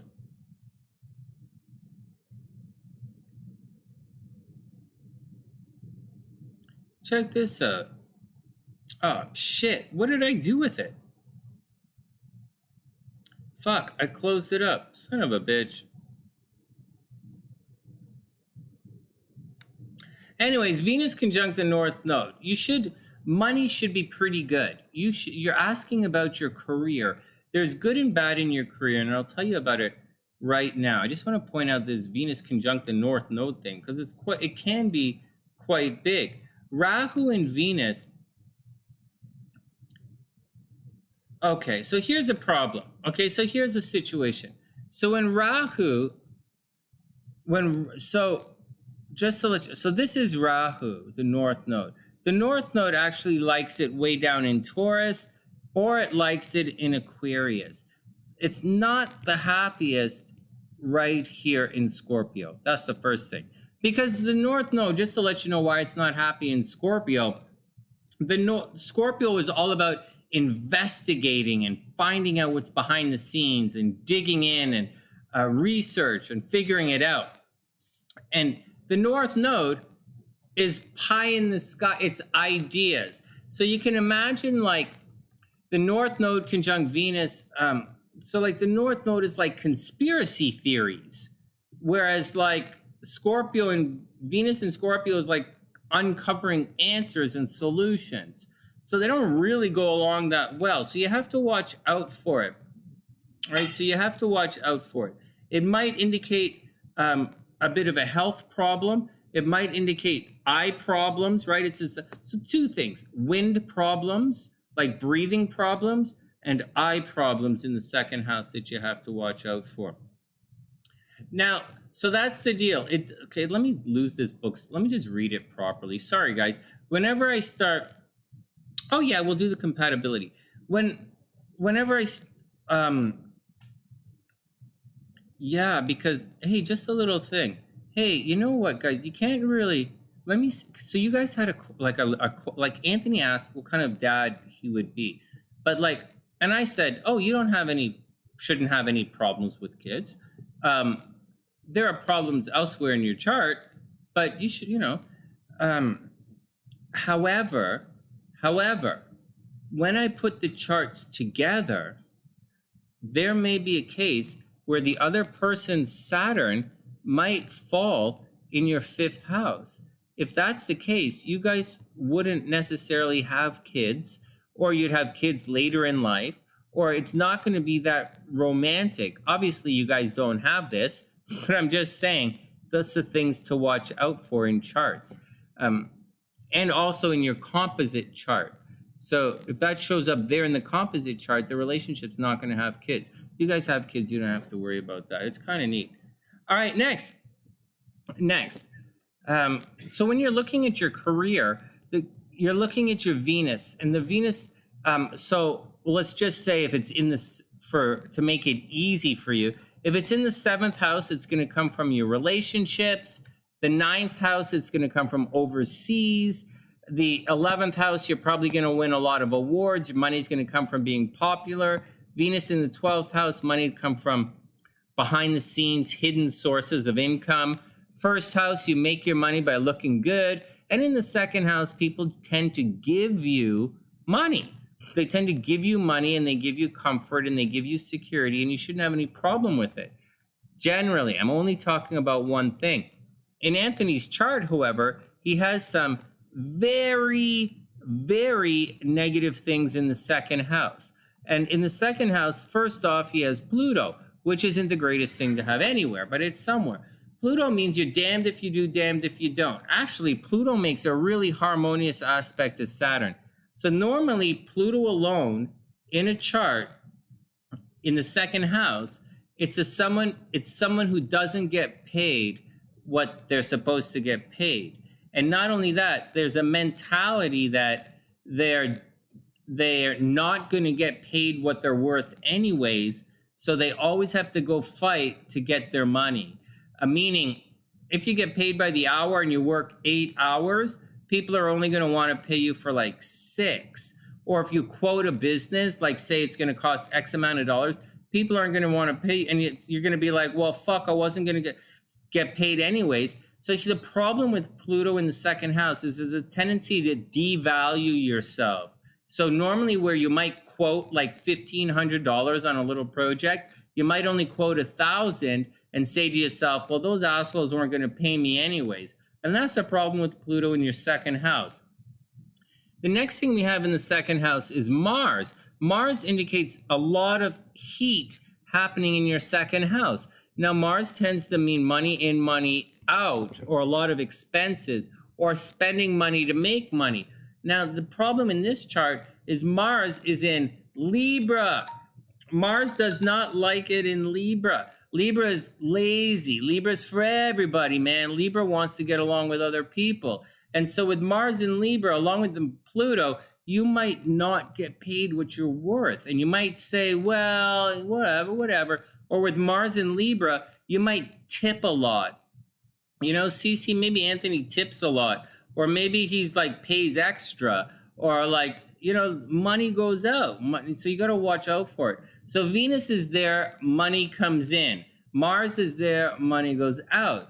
And so that's how your money fluctuates. And it's in the North Node. Venus is conjunct the North Node. So you might have some wild idea about your money, and you're going to have to work extra hard to fill your own bank account. There's one more thing.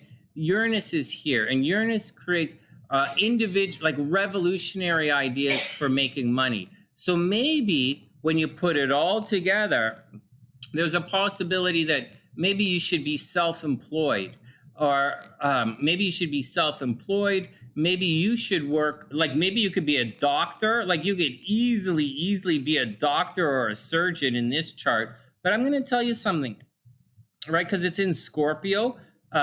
You could be a psychotherapist. You can be a doctor. You could work in the, you could be an investment advisor, right? Because it's in the 2nd house.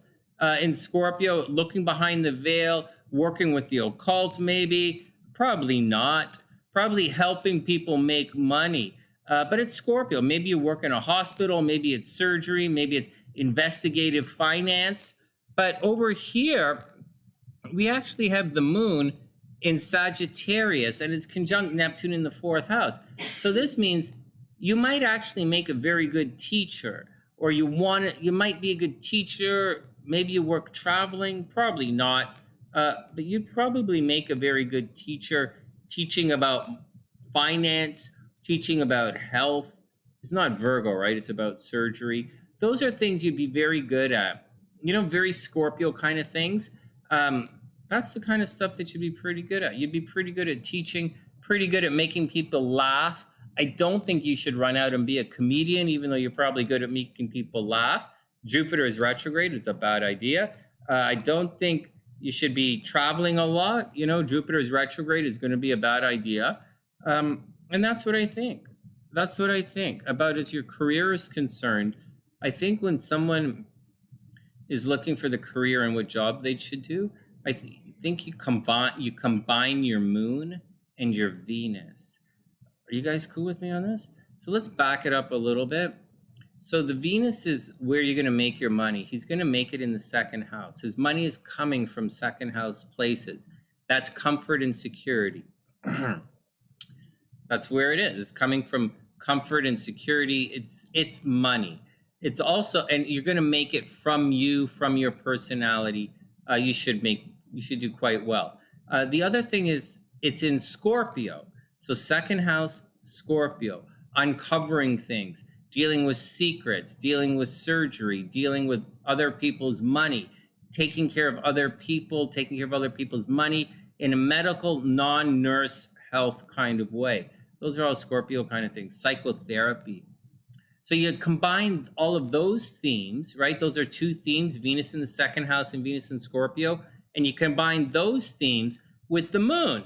And the moon's what you want to do. And your moon's in the fourth house. So you like to take care of your parents, maybe. Strong association with your mom. Maybe you want to work from home. It's within Neptune. So you have an idealized version of everything, which is really beautiful. And on top of all of that, and it's teaching, right? It's Sagittarius. On top of all of that, you might want to pop in a little bit of Libra, because you're a Libra. And Libra's working, like Libras are lawyers, you know? So you might end up being, a lawyer who teaches. You might teach law, or you might teach beauty, but you're probably not going to teach beauty, because, like, Scorpio's not really beauty. All right. Hey, Dr. P, what's up? Self-employed, right? Very cool.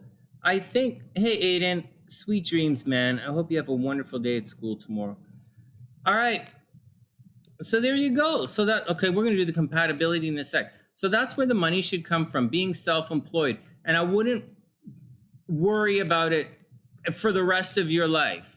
Right now, the transits, all the difficult transits for Libra and Scorpio are over here, and they're past. All right, they're moving past. So when everything enters, everything going through Pisces should be very, very good for you. And then over in Aries, it's going to be good. And then Taurus is going to be good. So like the next little while is going to be pretty good. So I wouldn't really worry about anything. You already went through the Saturn opposition, so you don't really have to worry about it. You're on to your next 7 years. That's pretty good. All right. One more thing before we look at the combined chart. You're going to have to watch your health. So the transiting nodes are right here. The south node is transiting this way. And the north node is right here. It's transiting this way. So you're going to go through a node opposition. Your south node is going to cross all of this in the next 2 years, 3 years. It's a year and a half. It's going to go all the way through here. So the south node, Anthony, I'm going to warn you, we'll give you a bit of a warning for the next little while. The node's only right here, so you don't have to worry about this till later in the year and moving forward. The south node is going to come in and cause a very big change in your life. So later on in the year, and definitely all the way through next year, you're going to change your life. And not only are you going to change your life, you're specifically going to change the way you make money. You went through something similar about 19 years ago. Actually, you're not through it yet. So say 17 years ago. 17, you went through it. Maybe 17 years ago, you bought a new car. 17, 18, maybe you bought a new car. Maybe there's a communication thing, new computer or something. But that's what you're going through right now. Right now is communication and car, and then computer, communication, car, transportation. And then as things move forward, for the next solid year and a half, 2 years, you are going to be focused on your finances, and it's going to change. So that's the deal. Imagine, I said 17, I went the wrong way. 17 would be like here. You're not into it. So 17 years ago would bring us back here. Let's go a little farther. You want to add 3 years. So instead of 19, imagine like 20 years ago, 20, 21 years ago, 20, 21 years ago, you probably bought a new car, and that's what you're going through right now. All right. Compatibility time. Hey, Annie, what's up? I hope you're having an amazing day. Oh, yeah, we're doing the paying for. It's fun. It's fun. We've been doing we did HellBeast chart today with the wheel. We spun the wheel and we did HellBeast chart. All right, we're going to do a little compatibility, and then we're going to see what else is up. I hope you're okay. I think I'm going to take some time and sit down and look at your chart again soon. Right? Oh, thanks, Annie. You know, I've been so stressed out. You know, I had a lot of faith last year, and then I've been really stressed out. And I know you've been stressed out. Or I know it's been difficult for you. And I see what SLC is going through, and I see all this stuff, and I've been through so much of it, but like, I feel sick to my stomach every single day, all day long right now. It's really difficult. And I'm psychic, so I don't know what the fuck that means. And so it's not good. It's not good. So I don't know. I hope you're okay. And I don't like looking at death in charts. I prefer to look at like accidental pregnancies and parties. And so, all right. Oh my God, you have it right here. Holy geez. Even though I said you're not going to have... Look at this. You guys have Saturn in your 5th house. What the fuck? Hey, CecI. I'm going to focus or I'm going to get all emotional and moody. Hey, Shirley, what's up? I hope everything is cool. It's great to see you guys. Hey, all I'm saying is, thanks. I appreciate the positive words because I really get bummed out sometimes. And I really get bummed out. Hey, keep faith and be grateful. Yeah, I do. I keep the faith and I am grateful. All right, here we go. CecI, did you and Anthony have kids together? Or did one of you have kids or did Anthony have kids before you guys got married? I mean, before you guys get together. Maybe one of you brought kids into the relationship. Regardless of any kind of that kind of nonsense, there looks like there is going to be a little bit of a problem with kids. So you have to watch out for it. As far as, you know, you guys might have a little bit of a problem with kids. So you're going to have to watch out for it. I think Anthony's fine. Really? Oh, no, wait a second. I did this backwards. Sorry, I did it backwards. I didn't mean that. I meant, did CecI have kids before Anthony? Sorry, it's Anthony's Saturn. We're looking at CecI's chart right here. So I would imagine one of them. All right, next. Let's move on. So you guys, okay. So first, you guys are going to heal each other without any questions. This right here is not the greatest thing in a chart. Anthony's Venus North Node is not necessarily the greatest thing in a chart, but Venus South Node is really good. And so there is an issue with the kids, and you had kids first. Yeah, that's what I'm saying. Sorry, guys. I was just looking at Anthony's chart, so I thought Anthony was on the inside, but Anthony's on the outside. Yeah, there is an issue with kids right here. You see, it doesn't show up in Anthony's chart by itself, but together,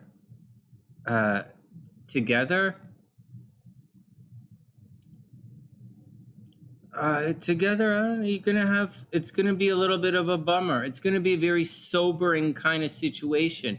It's supposed to be really fun, but there's gonna be a very like adult kind of approach to things. Not necessarily like mean or abusive. That's not what it means. It means like it's not gonna be as fun. You know, he's gonna be like, I know it's in Leo, you would expect it to be fun, but it's Saturn. It's going to lay a little bit of uptightedness on the kids. He's going to have a bit of a heavy hand when it comes to the kids. And right now, Saturn is way opposite over here. So it is going to be a problem. except that you should kind of be out of it. People should be moving on, you know. The kids should be moving on. It should be moving on. Now, there's some things you have to watch out for that's not really showing up in this chart. Excuse me, but I'll tell you. So first, you want to know if you're supposed to be soulmates. Yeah, very obviously you're supposed to be soulmates. And whether you realize it or not, you guys are 100% obsessed with each other. You have Pluto right here going into the stellium. This is what I was talking about earlier. Like 100% obsession with each other. There is a strong fear, although you might not, you know, you empower each other in a very serious way. Now, I'm going to say something to you guys which you might not know or you might not realize, and I might have said it before, I might not have said it before. There is a very strong possibility there are going to be control issues in the relationship, and you guys are going to get on each other's nerves, and there's going to be times when you absolutely love each other and times when you absolutely can't stand each other. And what's happening is, I don't want you to, say anything good or bad or anything, but Anthony's Pluto power trips on CecI's moon. You guys got that? Anthony's Pluto. But, oh, you guys, this is also a psychic connection. I just went on and on and on talking about this earlier, about 3 hours ago. You guys obviously have, it's right there. Okay, so you're obsessed with, okay. All right, so here you go.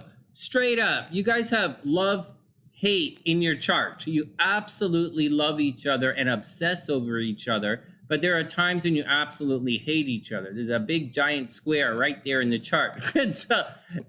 And you guys are also going to power trip on each other and try and control each other's emotions. Both of you in both directions. On one hand, you are going to very sincerely empower each other. Okay, very seriously empower each other. But on the other hand, you guys are going to fight a little bit, and you're going to think the other person is like a narcissist. You're going to think the other person doesn't understand you. You're going to think the other person is power tripping on you, because they are, right? These combinations mean that you fight dirty. So you fight dirty, so what? But, okay, so I say that I'm a double Scorpio. My wife, the soft Cancer with the Libra moon, doesn't like dirty fighting. Whatever. Although they're the dirtiest, just want to let you know. But you guys are going to fight a little dirty. There is massive obsession in this chart. You will not, it's not good for you guys to let go of each other, because the moons want to hold on to each other very tightly. And so your moons are holding on, and your Saturn is acting like glue to kind of keep it all together. So it's pretty cool. The Saturn is glue keeping it together, and the moon is keeping it together. So even though you have Pluto and its obsession, Pluto doesn't necessarily mean longevity. It means power tripping. Saturn means longevity. The moon means you're not going to let go. It's pretty cool. What are you guys talking about? Are you going to lose your kids? Are the kids sick right now? Oh, you mean the kid's going to be taken away from you? Let's have a look.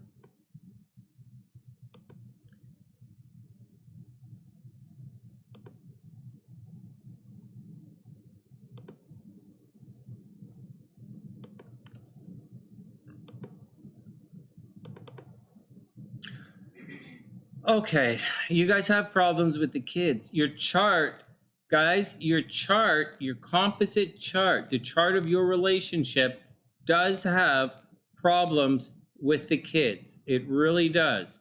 And right now, your composite chart, your relationship, not only does that, it is having problems. Ay, ay, ay.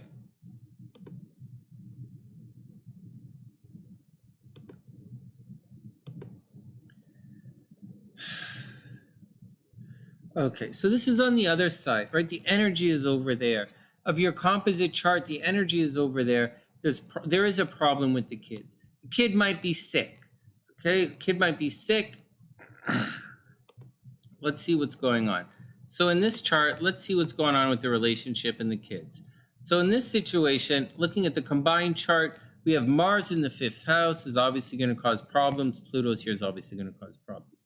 Transiting 24 degrees, 24. Ay, ay, ay, ay, ay, ay, ay. So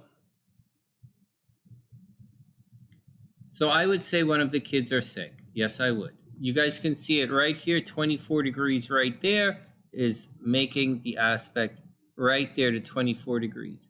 I think the kids are sick. Now, here's the thing. Whether the kids are sick or not, or whether they're fighting or not, right? Neptune, 24 degrees, cruising in. This is at 20 degrees, isn't really doing anything right now. And so, yeah, I think there's a problem with the kids. I would say there's a problem with the kids. I don't know what kind of problem with the kids, but I'd say there's a problem. I think this problem's coming back. I think what's going to happen is Saturn is going to go to 25 degrees, so it's going to feel like getting better, and then it's coming back, and then it's going to go back out for the rest of the year. And so until Saturn clears out towards the end of the year, until Saturn clears out towards the end of the year, it's going to be making this harmonious aspect. Now, harmonious aspect, Sonny, what's wrong with that? Well, it's usually that harmonious aspect actually tends to lead to problems, like someone getting sick. So I would think one of the kids, guys, I would think one of the kids gonna be sick until, not gonna be out of it until Christmas. I really sincerely do. I really, that's what's going on. I think the kids are gonna be sick until Christmas. That's what I think. Let's go look at CecI's chart, because CecI's kids, right? So CecI's, let's go see what CecI's kids have.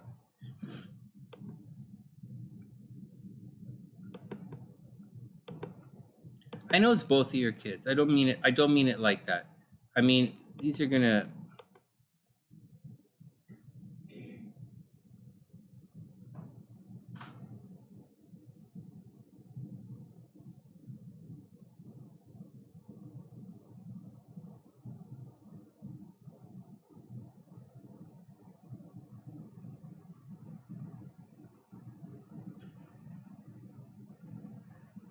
all right, well, this is a difficult time for CecI. It's not the greatest. There's a lot of stuff happening behind the scenes for CecI. Like her 12th house is pretty hot right now. Her kids, this doesn't really, I'm not really seeing much in CecI's chart about the kids per se. I'm really not, but I am seeing mental health. I'm seeing CecI is worried and stressed out. Obviously, I'm seeing there might be problems behind this. Like she's got a lot of running around to do, a lot of running around, a lot of heat. There's people are calling her for a lot of stuff. She's under a lot of stress right now. Actually, there's really good stuff should happen to CecI pretty soon. Actually, some really good things are happening to you right now. Like there should be some good things happening, especially behind the scenes. Watch out for illusions and deceptions, but there should be some good stuff happening. Although there is a real legitimate change happening. You know, there's a little legitimate change happening. I don't see it, guys. I'm being absolutely honest with you. I don't see it. Not in this chart. I don't see it in CecI's chart. I see it a little bit in Anthony's chart. I do see problems with the kids in Anthony's chart. I don't really see it in CecI's chart. For real, I really don't. But I do see it in Anthony's chart. And I also see a little problem in the composite chart. I do see a problem in the composite chart. And it's obvious. It's right here. It's obvious. Right? And these guys are obviously under attack right now. You guys know there's Pluto's in Capricorn, and you know that Pluto's squaring this, Pluto's, there was a problem. You guys know where Saturn is right now. Saturn's in Aquarius.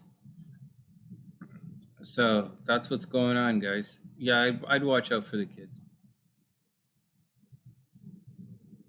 Anyways, you guys do have a past life connection. Obviously, you guys are soulmates. You guys do get on each other's nerves. Like, obviously, you get on each other's nerves. But I do see a lot of longevity in your relationship, guys. I see longevity. I think it's supposed to work out. You guys, you power trip on each other. All right, you power trip. And you do it on purpose. Even though you don't realize it, you do it on purpose and you're power tripping. You guys probably use comments, off-color comments. You kind of step on each other's emotional toes a lot. And you're probably trying to force the other person to your side of the story, which is all fine. It's all relationship stuff. But those things are also lock it in. That Pluto moon square is a difficult one.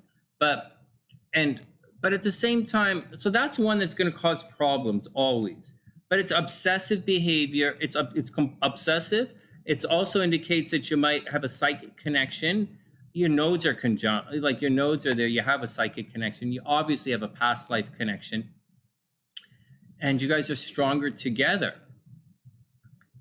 And that's the deal. And that's the deal. That's the deal. That's the deal. It's tough, right? Did I say that something about it was HellBeast who next year HellBeast is going through the difficult thing. Is Anthony going to go through the difficult thing? No, Anthony is good. Everything in Aquarius. Anthony had his big problems. Anthony had his big problems for like 5 years. Anthony's having like 5 years of absolute effing hell. But except for the kids, you're out of it. But you're going through a big change. Oh no, Anthony's going through it as well. The node opposition, and the nodes. All of your finances are gonna change in the next 2 solid calendar years. You might completely change your business, very seriously. But at the same time, you might make an absolute shit ton of money. So I wish you the best. I think you can make it. The next 2 years, you could really, really push it. But it's going to be difficult, and it's going to feel like your money is being taken away, like constant bills. And it's going to suck. Constant expenses for the next 2 years. But if you work hard at it, you should make a lot of money in the next 2 years, and you probably do something to change your career a little bit. All right, that's it. Everybody cool? Sorry, guys. I really, really like reading from the astrology books for you guys. I really like reading the tarot books to you guys. And I know you guys, when I do readings for you guys, I tend to say a lot of the same stuff. So it's nice. I like getting the different perspectives. I read a lot of astrology books. I still study a lot of music. For those who don't know, when I in university, I was a music major, and then I went back to university. I was an economics major. I still study all my stuff. So I like to switch it up and read it to you guys because, one, I'm reading it, and two, it's nice to see I think it's nice to get a different perspective. So as we're paying it forward, right? Annie paid it forward tonight. When we come back tomorrow, I'm gonna start giving it away. I was saving the paid it forward for like the other things, but we'll do it at the beginning. So that's the deal. All right, let's get out of here. If there are no more questions, let's move on. Let me just take one little check to see if anyone snuck in when I wasn't paying attention, because I wasn't really paying attention. And then we'll take it from there.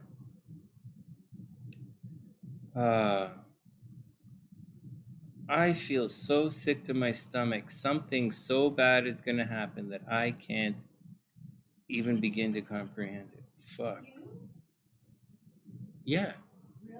Yeah, I've been sick to my stomach for weeks. Didn't I tell you? I said I thought I had like stomach cancer or something. I just feel sick. Yeah, I've been sick for weeks. I told you. I stopped eating cereal, stopped eating all of that stuff I'm not supposed to eat. Like it's not that I'm not supposed to eat it. I'm a guy and it is the playoffs. Obviously, I'm supposed to eat pizza, beer, fruity pebbles. Like, it's the fucking playoffs. I'm Canadian. It's the fucking hockey playoffs. My dad's sick. I want to watch the fucking hockey game with my dad. And so the only thing he wants to talk to me about is how much I fuck up my career and don't make any money, and what's going on with the Toronto Maple Leafs. And occasionally he'll say, "How's your super hot wife doing?" And I'll be like, "Hey, thanks." You buy your hot wife a Mercedes yet? I'll be like, "What the fuck am I gonna do?" I bought mine a Lexus. All right, thanks, Dad. Thanks. All right, next. All right.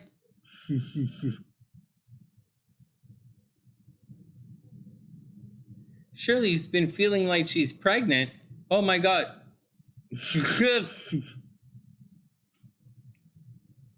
Oh my God.